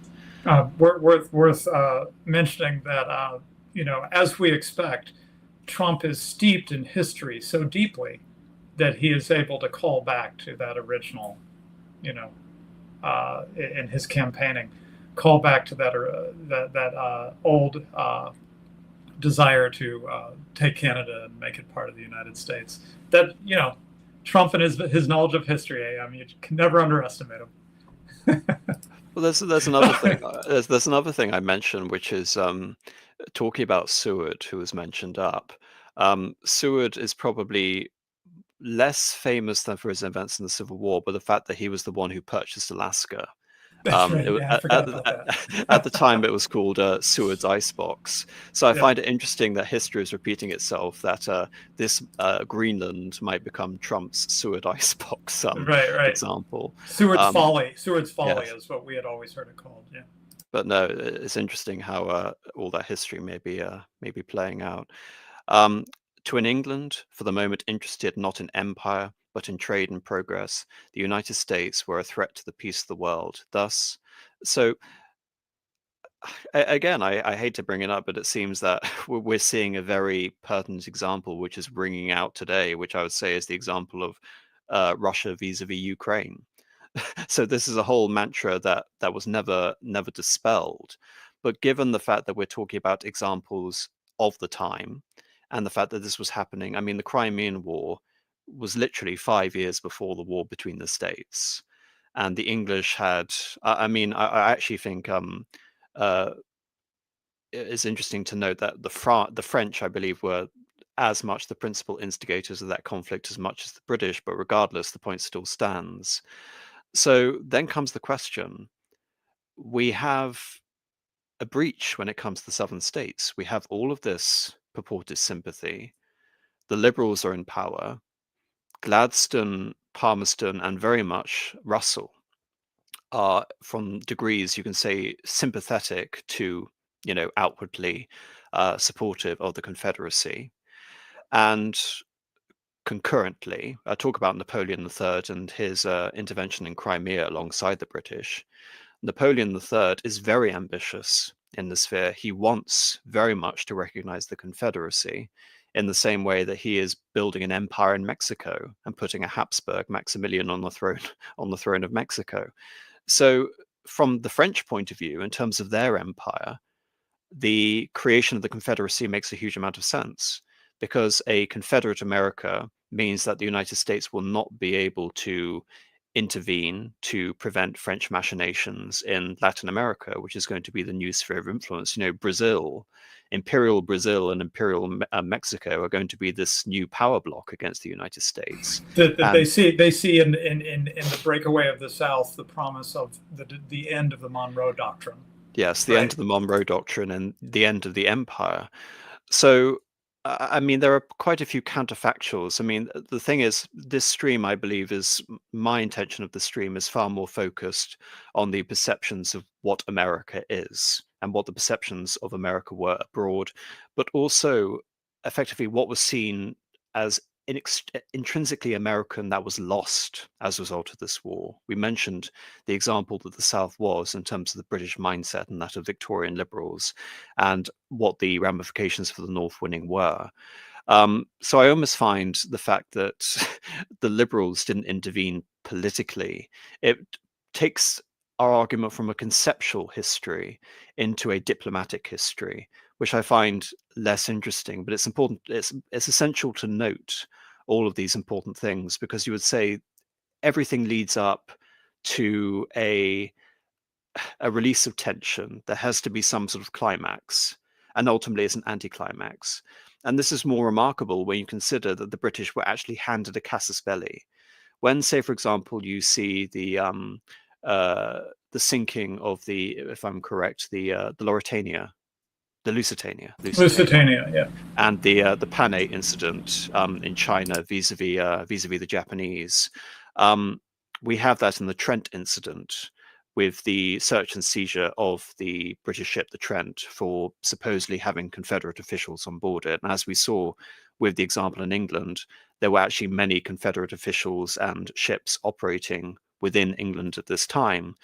So that was used essentially by the British as if it were a pretext to enter the war. It doesn't go anywhere. And really, the story is ended by 1862. And it is clear that the only way the South is going to win their independence is not by a British-French intervention, but by Robert E. Lee and the Confederate armies forcing the North basically to quit fighting. It would have to be independence recognized at the end of a sword, as opposed to by a diplomatic intervention by the British. You can say that Lord Palmerston pursued the most conservative course imaginable with regards to this, in complete contrast to his previous actions. And you can say in many ways it was the most pusillanimous course. It was the most unimaginative course, because another thing we mentioned is that, ironically, both sides of the British imperial argument were contented by the separation of the South. On the liberal side, the more liberal side, the independence of the South would again mirror this own expectation among the anti-colonial tendencies that operated within the empire, that the empire was an accident, the empire was encumbrance, it was all about commerce, it was all about free trade, it was about enriching the empire, was second basically to enriching the motherland. And so Canada was never to become independent, and ultimately we see that with the white settler dominions in Australia. So why is it that we have an exception with the Confederacy? surely the Confederacy is following in that same model. So that's one example by which British liberals can support the cause of the Confederacy. The other is the arch-imperialist angle, which is being pursued by Napoleon III, which is, I'm creating an empire in the Americas. The dissolution of the United States would completely support that view. And yet the British support neither of these views and arrive at the position of neutrality. So what are your thoughts, basically, on Britain arriving at that position? Well, first of all, I just want to clarify one point. One of the key things that the South does want, it doesn't seem to ask for like aid from England, but it does want to be recognized, to be formally recognized as a sovereign nation. And that does not happen, right? But also the expectation is that France, Napoleon III, would recognize. And I just wanted to confirm with you, if you knew, does France ever recognize the CSA? No, French recognition was dependent on English recognition. Yeah, why? I saw Vanauken say that, but I didn't understand. Because Napoleon III, I mean, obviously it's not a talk on France, even though I brought up de Tocqueville because of his influence on British liberals. Yeah. Napoleon III wanted to establish, and part of his genius, I mean, he made so many mistakes, but part of his genius lay in the fact that, unlike Napoleon, he wanted to establish an empire under the British, not in contention with the British. So for example, in the Crimean War, the British basically control the Straits while France is able to assert a role in Syria, i.e. their influences are in tandem there. In Africa, say for example, it is the French and the British who establish an interest in Egypt as a result of the Napoleonic venture. The British are able to colonize certain areas of Africa. Oh, the French get Algeria. The British colonize India. The French get Indochina. The French and the British invade China, and they establish the system of unequal treaties and concessions. So that's what I mean by basically there are empires operating in tandem, with Napoleon III's implicit assumption that the British are the senior partners, and thereby the empire will be permitted as opposed to the empire being thwarted by the British. Well, so he didn't want to do a repeat of Napoleon I. Yes, and Waterloo and all that stuff. Exactly. No interest in that. So so it was like we're going to both be empires, but we're going to do a win-win scenario here and kind of divide the world up, right? Yes, exactly. Yeah, and that's why Napoleon III wanted to support of the British as opposed to acting on his own, because as we saw with. So if England had done it, the expectation is, if England had recognized the CSA, then the expectation is Napoleon III would have done it the next day, basically. Yes, exactly. Okay, I got you. I see. But he didn't want to be the first to move because then he might be viewed as in opposition to England. Okay, thanks. Exactly. That's very helpful. Right. So that brings us back to your question. The linchpin here is England, because the 13 colonies had the critical, Americans don't like to play it up, but probably only one because of the support of France, their independence from Great Britain in the 1780s, right? And so Vanauken feels like the South could only really have won, or that it could have won. I guess I should put it that way. The South could have won if it had the support of England.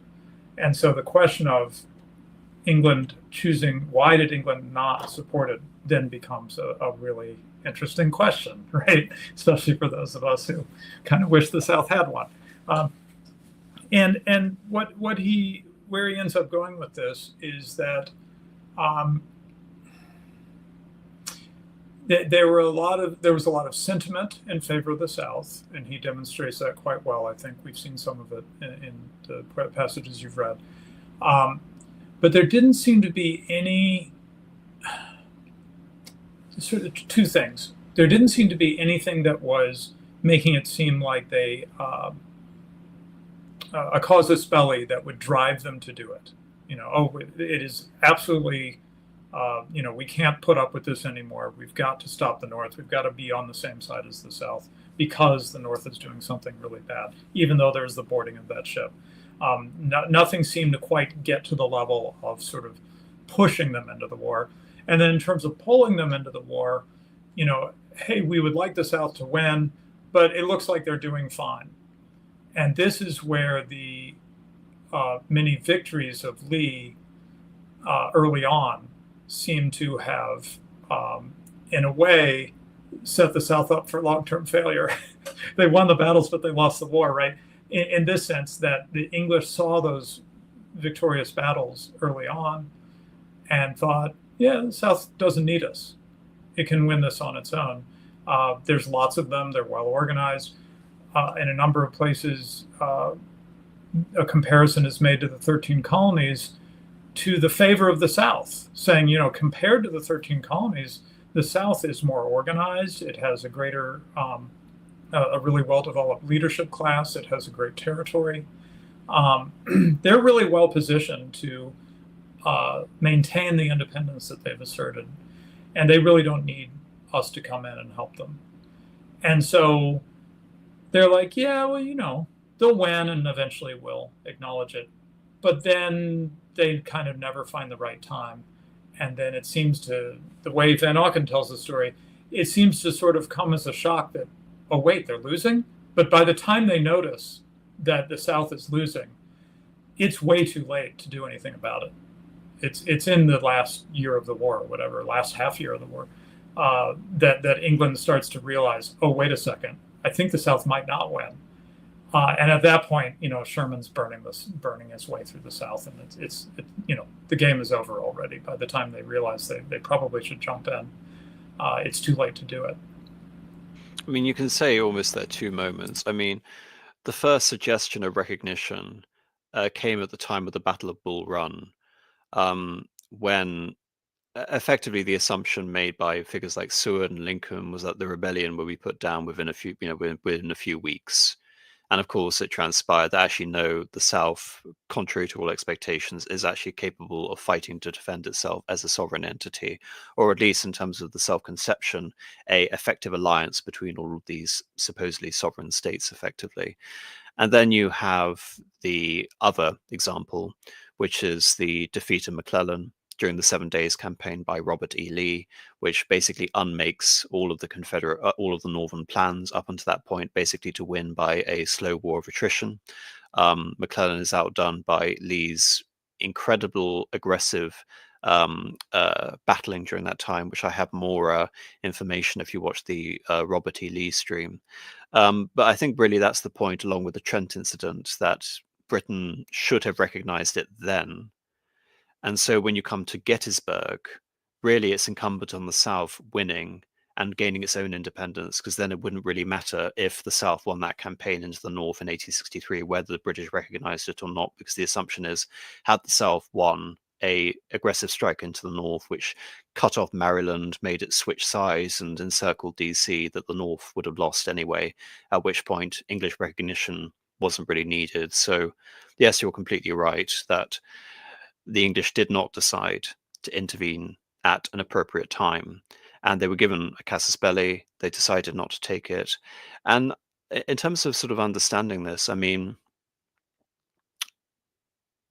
it is very difficult because in hindsight, from again the point of view of whether you're following along with this liberal form of argumentation, and then you follow the hardcore anti-American imperialist version of events, realpolitik and, well, you can say the glittering illusion, to use Vanauken's phrase, both support one course of action. And what I really believe this does is set England upon the path of increasing dependence on the United States, which would lead to the First World War and the Second World War, and what you can basically see as the beginning of the disparity between the relations, where America becomes more populous, it becomes more economically developed than Britain, it begins to overtake it in GDP by the beginning of the 20th century. And then when we see the policies of foreign policymakers from at least 1915, 1960 onwards, it becomes an attitude of deference and then ultimately of supremacy over the British. And I believe it starts here. That sort of tide really begins here. And it is remarkable to see in hindsight how I believe the whole course of history could have changed. Yet at the same time, I don't really want to get that much involved in counterfactuals because I believe fundamentally this is a question about America's soul and how this pertains to a broader conception of the Anglosphere. As we saw with that relation that these were former colonies, we're seeing a form of that argument playing out again, the independence war, and now the war between the states. But funny enough, I've tried to draw this comparison before. It's almost as if the British had won the War of Independence is kind of the narrative we see with the North winning the war between the states. In a weird way, the history is reversed and the empire is sustained rather than broken apart. So Yeah. the British Empire in both instances loses, and this time it's the American Empire that wins. Yeah, and this is a terminology thing that's always bothered me, is that the American War of Independence, we were often taught to call it the Revolutionary War. And that always bothered me because I thought a Revolutionary War would have to do with, if you were to have a revolution in the British Empire, you would be taking over London, right? And having the empire be in different run by a different set of people.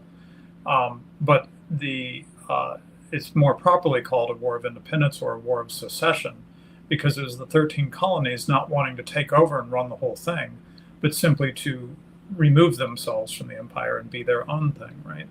And so in the same way, I'm not particularly thrilled with calling the war between the states the Civil War, because again, a civil war, in my view, has to do with who's going to be in charge of the whole thing, as opposed to we just want to be out of the thing.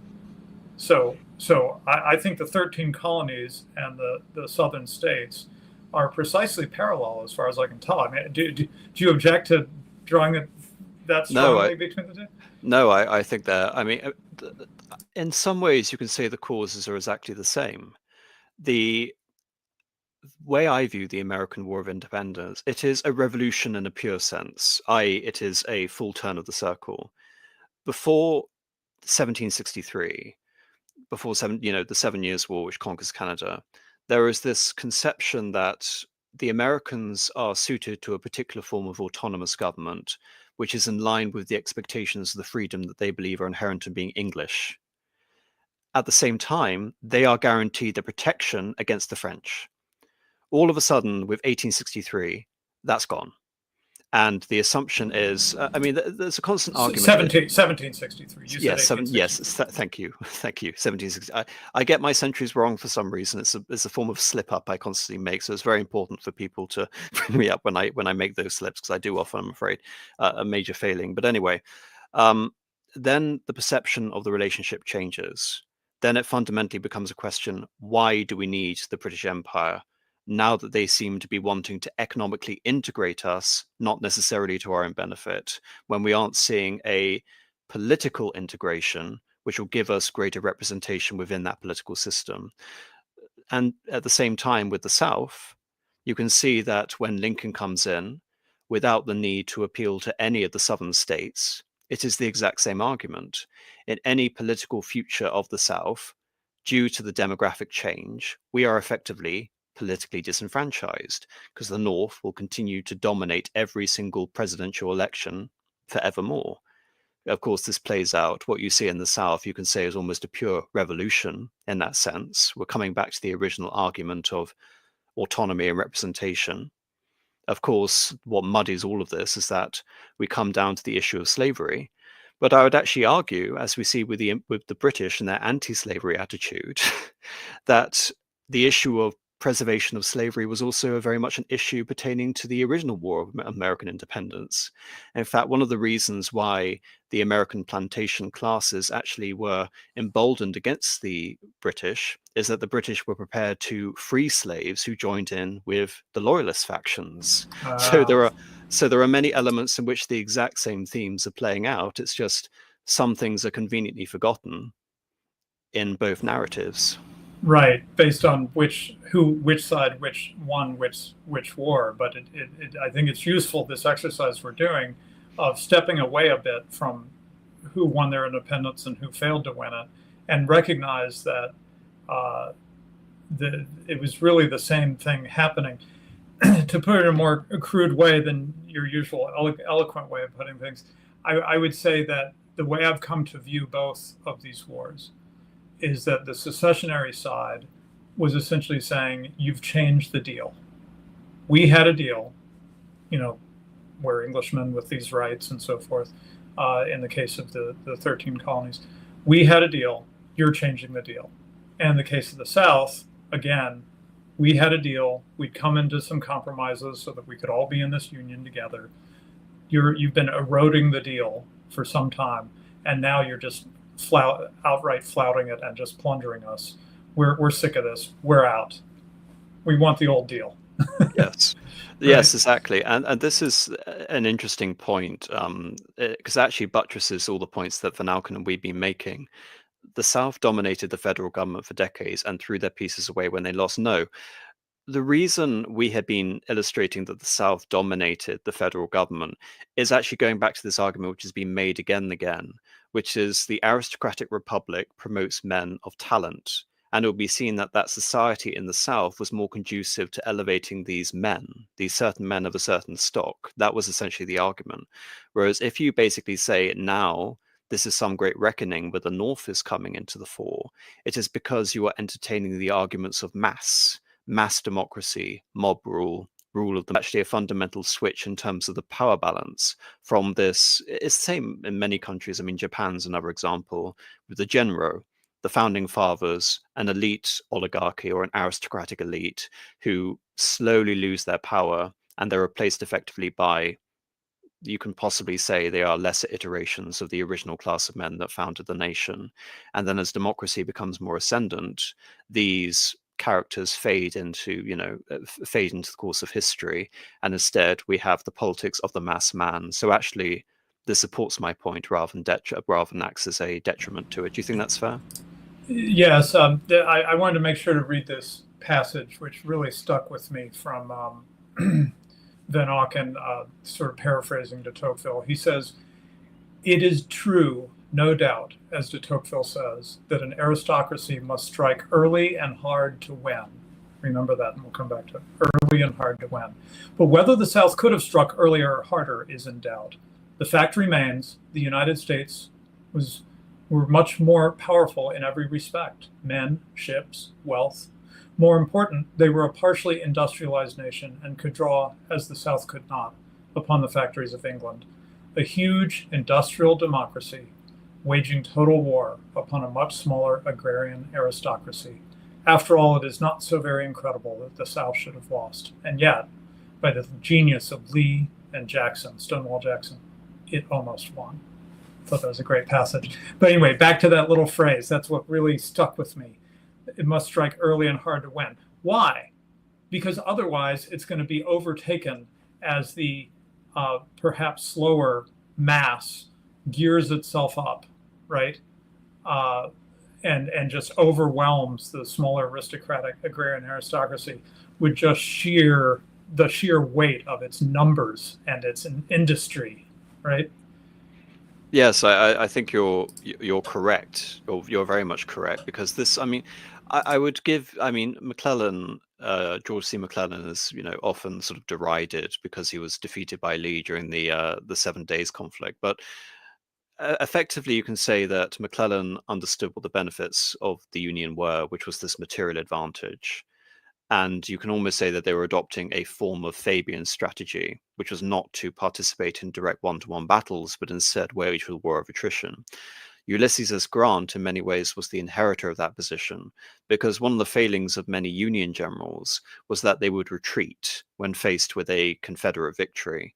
What Ulysses S. Grant understood is that so long as the North doesn't retreat, even if it obtains, significant losses, far greater losses than the South will be unable to replenish those losses, whereas the North can replenish those losses. So the North can, afford to lose 3-4 times for every Southern victory.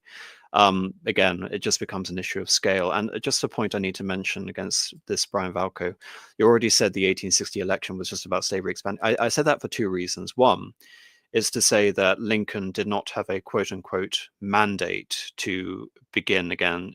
It damned him again, in a sense, twice over, because from the point of view of the abolitionists and British public opinion.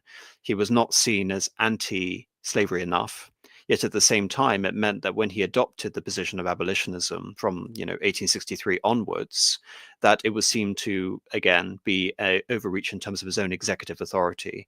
It began as a proclamation. It only later became a constitutional amendment in, if I'm correct, 1865, 1866, or 1868, whatever.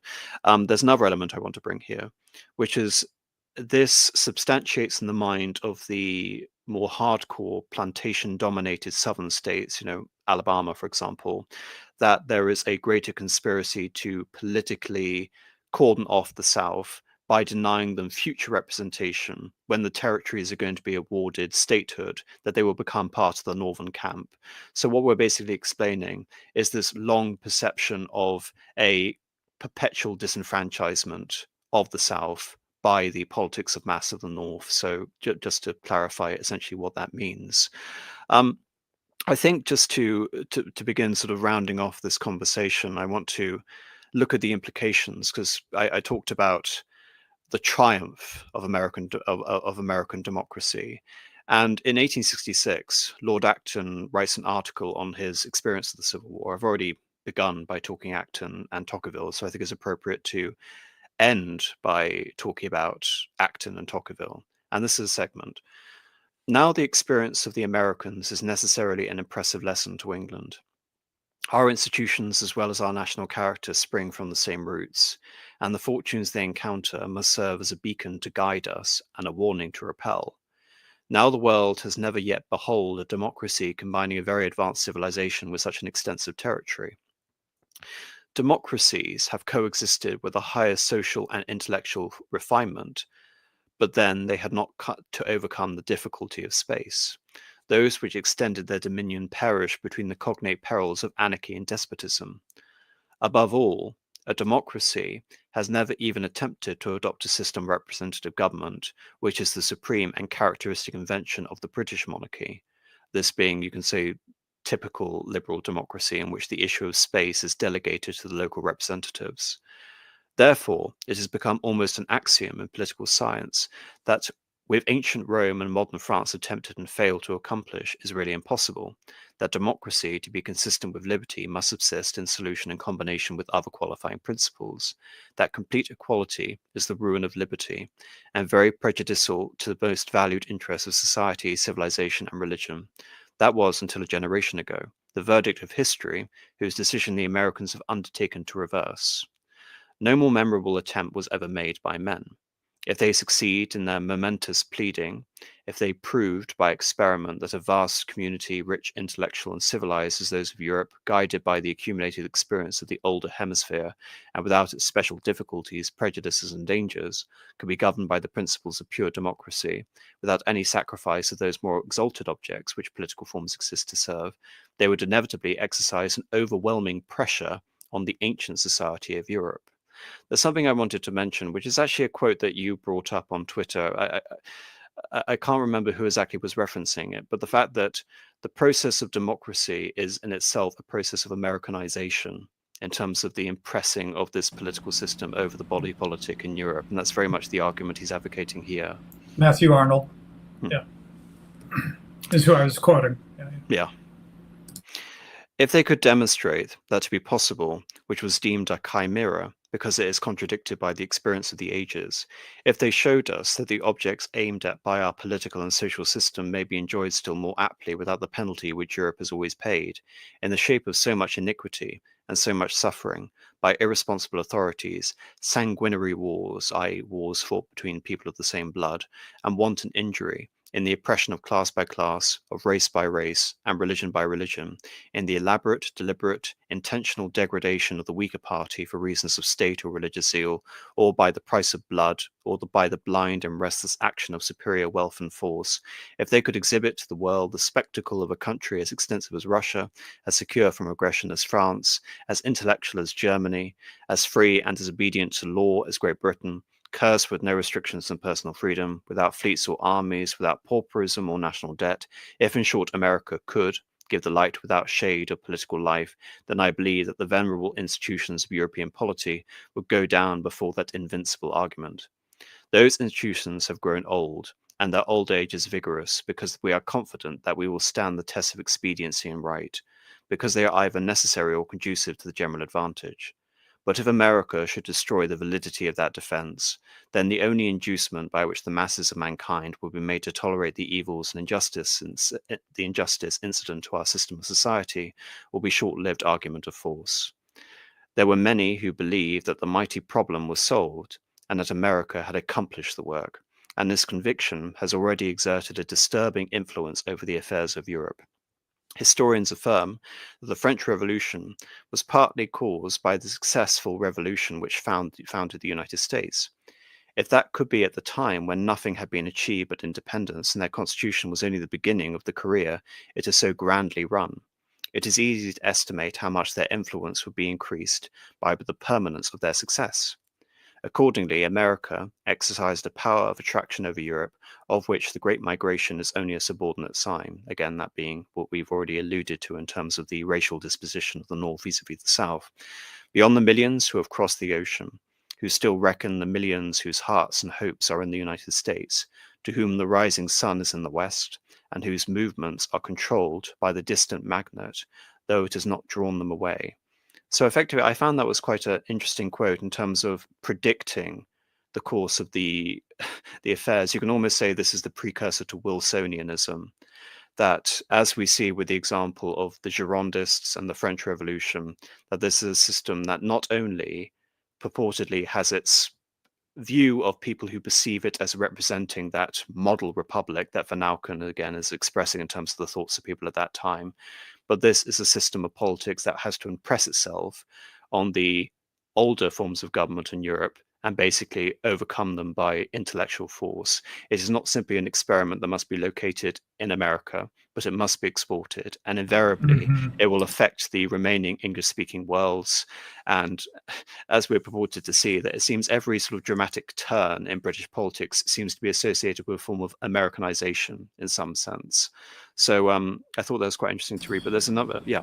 Well, just two comments. First of all, there's something that jumped out to me from Acton that may not be a familiar way of thinking about things for folks.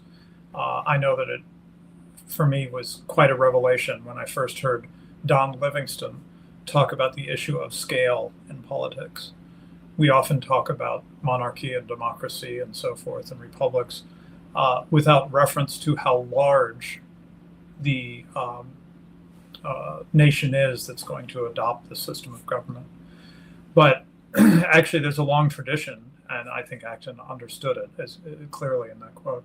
There's a long tradition of considering scale when you think about what your options, what your good options are for governance. And one of the big things they're thinking about through all of this is, can the form of government that the United States adopts function at such a massive scale? In effect, since I'm not real happy with sort of the United States that Lincoln created, we keep calling it the United States no matter what happens, right? From 1787 on, it does change. It changes from these United States to the United States. But effectively, everybody thinks of it as a continuous political system, but it's not. Lincoln actually materially changes the nature of the deal. Secession was an option. Northern states had threatened secession during the War of 1812, I think it was. But anyway, previously, northern states had threatened secession. It was always an option on the table, and anyone who understands economics and so forth understands that an option like that being there changes the game. When that option is gone, you actually are under a different governing structure. So in my view, the North winning the war wasn't this great victory for showing that the American system can function at scale. It was showing that it couldn't. It fell apart and was replaced with something different. United States 2, or the Lincolnian version of United States, whatever. Or these United States was replaced with the United States. A confederation or federal system was replaced with something more like a large unitary sort of imperial nation. So anyway, that issue of scale, I think, is something he brought out that is worth calling your attention. And also, Acton talks about the short-lived argument of force.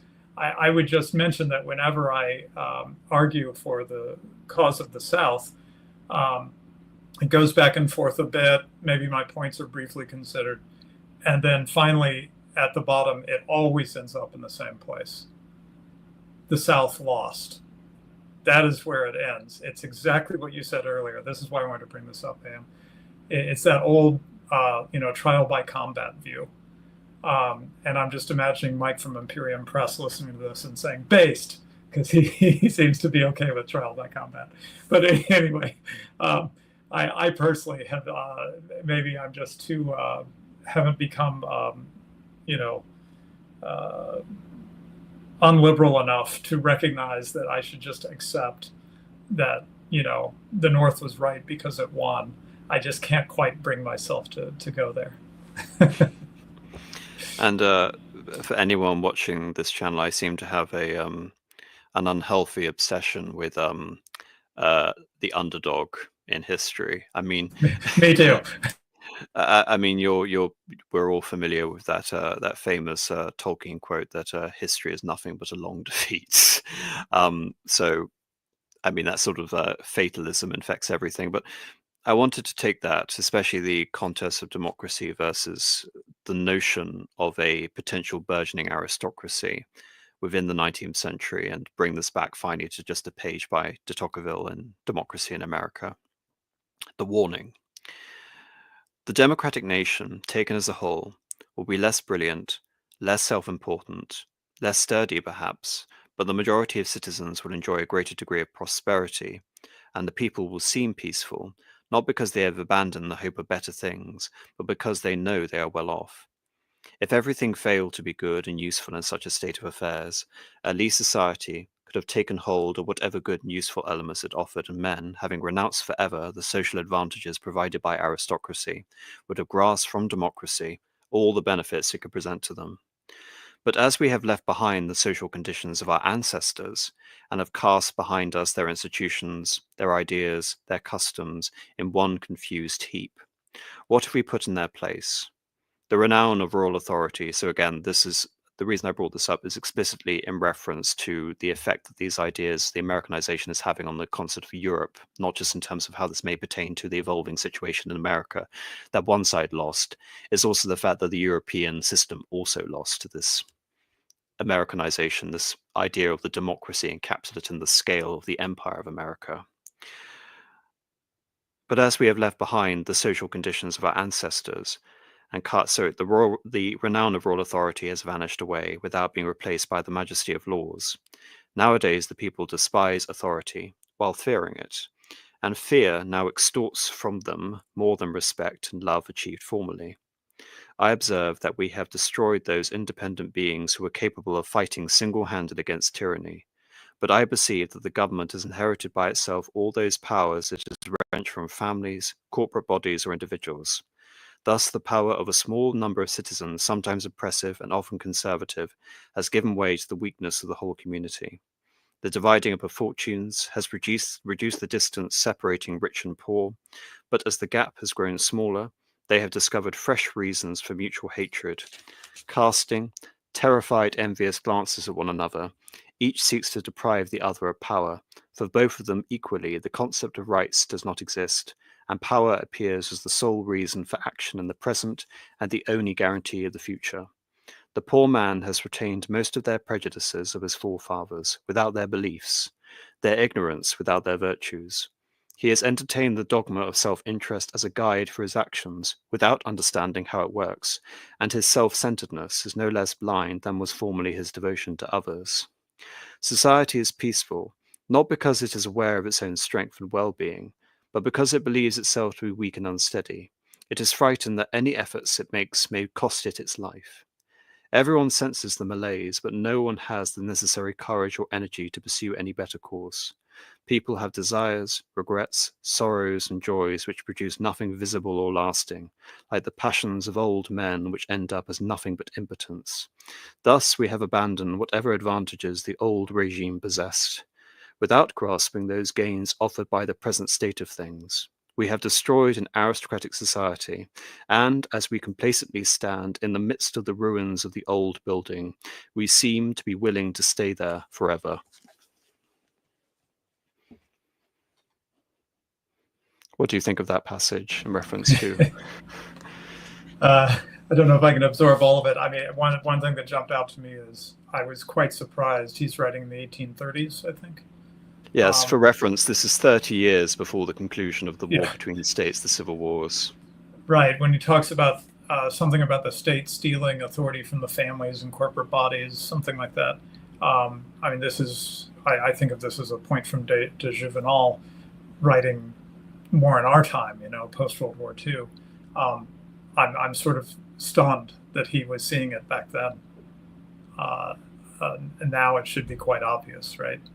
That all those intermediary structures of society have been subordinated to the state, and it brooks no opposition, even from, you know, parents over their children, as we've seen in recent years, right? Yes, and just to reference other ideas, you know, the prejudices without the beliefs, i.e., laws being pertaining to a spirit of which, of course, no longer exists. And again, the idea, you can almost say that a society is squatting in the old house, you know, the last comment. You can almost say that is effectively an analogy for the Constitution of America as it currently stands. You know, it is a decrepit framework, but no one has, you know, formally decided just to tear the entire structure down. You know, the whole building may be falling around us. You know, it may be becoming more populated. You know, we may be creating these incredibly creative ways of trying to keep the whole thing, you know, from collapsing. But there is a fundamental sense of inertia. We are surrounded by this great decaying old building, but that is all it is, effectively. Yeah, I remember thinking decades ago. I mean, before I learned a lot about politics, I remember thinking, you know, what if our generation wrote the Constitution from scratch? We'd be shooting each other in the streets a month later, you know. Like, that is, I agree with you. I agree that the Constitution is sort of very often ignored and so forth, right? But it is still this tottering structure that's kind of holding everything together. And I suspect that once it would be viewed as no longer ruling, you know, that everyone says, okay, it's over. We are not under the Constitution anymore. It's clear, you know, it was true already, but now we recognize it. Now it's clear to us all. Then I think America at least would be in big trouble. So I guess, I mean, I have really nothing more to add. So I guess, do you have any points you'd like to make in summation for this talk? Well, I guess the part that felt like it really hit on themes that we have been thinking about in our circles as I got to the end of Vanauken's book is that, you know, aristocracy versus, well, the society of mass and scale, right? As you said, that is what it all ended up being about in the end. You know, aristocracy lost in the war between the states in favor of mass democracy. Karl Marx was thrilled, you know. And now we find ourselves much later. Many of us are seeing that we need to bring back, instead of aristocracy, let's say, you know, hierarchy, authority, proper godly authority. We must have it back, or we can see what it's doing to our society, what it's doing to all of us. Any last shriveling remnants of the kind of personal relationships that were the foundation of the Middle Ages are destroyed with marriage just tottering, right? The marriage agreement would be, or the marriage agreement, the marriage covenant would be sort of all we've got left of those sort of personal bonds that used to be at the root of Christendom. It's almost all gone now, and anything that's left is under sustained attack, constant attack, right? Even now to the distinction of, the distinction between the sexes. Any kind of inequality is just viewed as noxious and toxic and abusive by so many people around us at this point. And so, I don't think it's such a shock that you have a number of folks that are friends of ours, and us too, I guess, who think that our only hope is to somehow, some way, rediscover the virtues of hierarchy, or you could say aristocracy, if you prefer. Or I would say, to use biblical speak, I would use authority. Well, it's interesting you bring up the concept of religion, because of course we brought it up tangentially with regards to sort of various aspects. But again, I want to bring up the American aspect that Tocqueville associates the spirit of liberty and the spirit of religion. That one basically is a fervent belief that imbues politics with a sense of creative experimentation in the United States, which leads basically to the forces that create the original Constitution. Religion plays as much role in the American War of Independence as anything else. It is this drive towards, disestablishmentarianism, you can say, that there isn't going to be some sort of foreign imposed Episcopalianism. Episcopalianism will always be a facet in the life of America, but it won't be some dominant overarching federal church, as perhaps was the perception, if not the reality, coming out from the fears induced by England and the Church of England. And again, it's interesting, I think, to consider that as the American example, that fervent religiosity, which I would still say in some regards was more fervent in the 19th century than many areas of Europe, with the more formalized Episcopalian structures, whether it be high church Lutheranism or Catholicism. America has a particular take on that, but as the cause of liberty seems to be concurrent with the source of religion, the spirit complementing each other. So as equality and democracy supersedes liberty, so America becomes progressively de-Christianized. I think that's an interesting point to note, or at least I do, at least. I agree. And it's sort of, American Christians look for a savior in someone like Trump, so unlikely, so unchristian of a figure in many ways, right? But they're desperate, looking for some rearguard action to save Christian America from these forces that just seem to be irresistible. And I think it's also important to mention, again, just from a broader sort of political and philosophical view, is that we have been really mentioning American particularism, and really we've also been contrasting it with with European and medieval particularism. That these are two societies that produced, again, two distinct political and religious philosophies, but you can understand the conditions where they both arrive at something.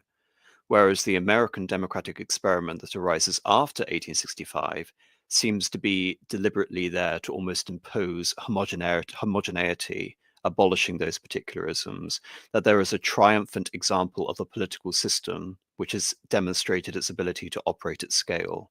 Thereby, it could be exported everywhere. Do you think that's a fair point?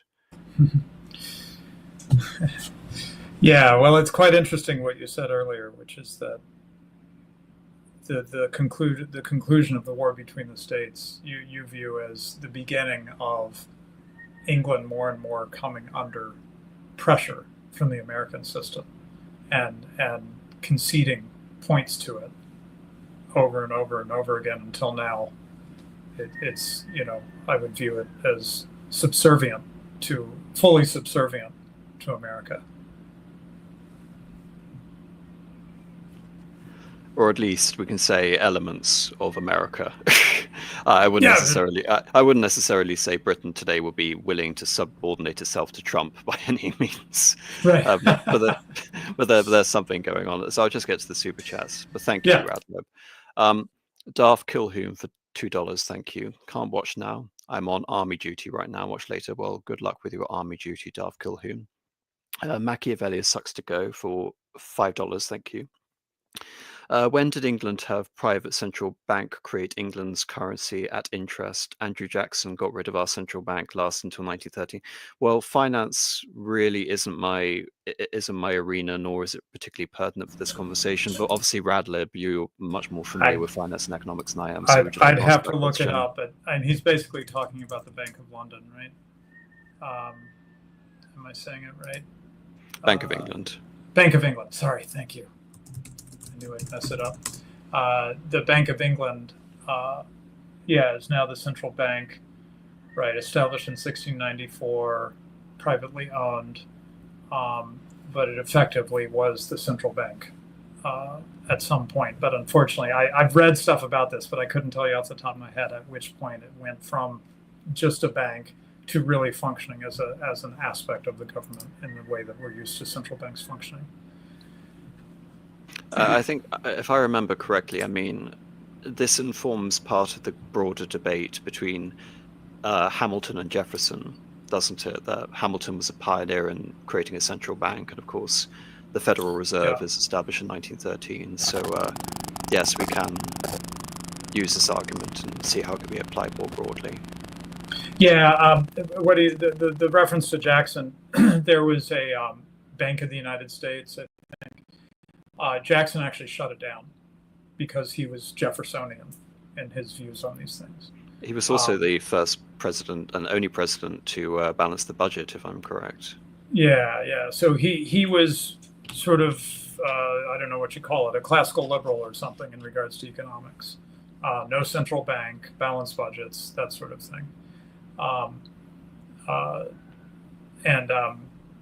So, Austrian economists, for example, view Jackson favorably, at least in that regard, because of him shutting down an incipient central bank. But then it was brought back around in 1913, much to everyone's distress, I think. Shreyevd Goji for $10, thank you. A professor I had in my southern uni brought up that each state had its own kist. The South was aristocratic, to it his uneath. No student stood up for it when asked. This is the North's victory, mayhaps. I only understood about half of that. do you have a better understanding of what is meant there, Radlib? Yeah, sorry, I that one scrolled off my view of the chat, so I can't. Oh, there, its own kist. What? To his. I think there's some misspellings here or something. I'm sorry, I don't get it. I can't interpret kist. What's a kist? Character. Tried to shorten its own character, he says. I think this is the perils when you have a certain character limit. It leads to rather creative abbreviations. Chris Raposo for $5 just says thank you, or just says nothing, thank you. Jacob for $20. One of the things I find funny is that if one were to find a British neoliberal magazine such as The Economist that has a 200-plus year pedigree, you'll find editorials regarding the ACW that would get the current editors purged. Regarding the American Civil War, yes, absolutely. Yeah, with that we're talking about the perils of presentism, or at least I'm always going on about the perils of presentism. I mean, fortunately, a lot of academic history is able to circumvent this, but unfortunately, that rarely bleeds through into journalism, I'm afraid. Shreve Goji again for $10, thank you. Most wonderful talk, AM and Radlib. Was Britain warring against Easterners owed to the autocracy? I guess Easterners, you mean Russians. They felt for the South, but both sides were closer to home, while the East felt femmed. Well, I mean, interestingly, I was watching the Duran today, which was trying to comment on this exact point. What sort of systemic problems caused Britain to have been uniquely disposed to be so aggressive to Russia over the last 200 years? I mean, obviously, they weren't coming up with arguments to my satisfaction. But, I mean, effectively, I've always argued that Russia never achieved world power status, even when it was the Soviet Union, because it couldn't break out of the largest cage in the world, is how I've always described it. It doesn't matter how large Russia becomes, because it doesn't have naval outlets into the Indian Ocean, into the Mediterranean, into the North Sea, really. I mean, Murmansk is only made possible due to modern navies being able to operate in Arctic conditions and in Manchuria and Korea in the Far East. The fear from Britain is if that ever was able to be achieved, that Britain would basically be done as a imperial power. Overnight, China and Japan, would lose their influence over there. India will be gone. The British presence in the Mediterranean would also be gone. Turkey would flip. There is certainly a logic and a fear that has pervaded British political thinking ever since the fall of Napoleon, that Russia would assume that role.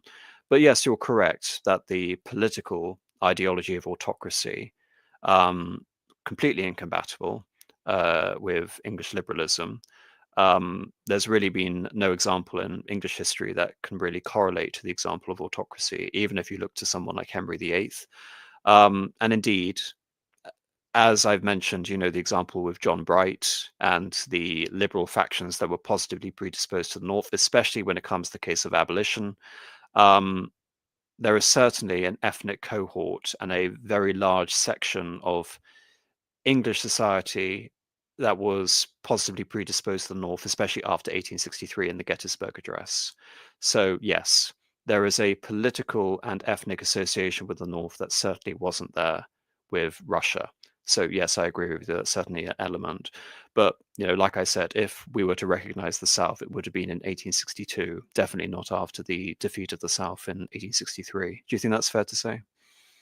I'm sorry, ask that last question again.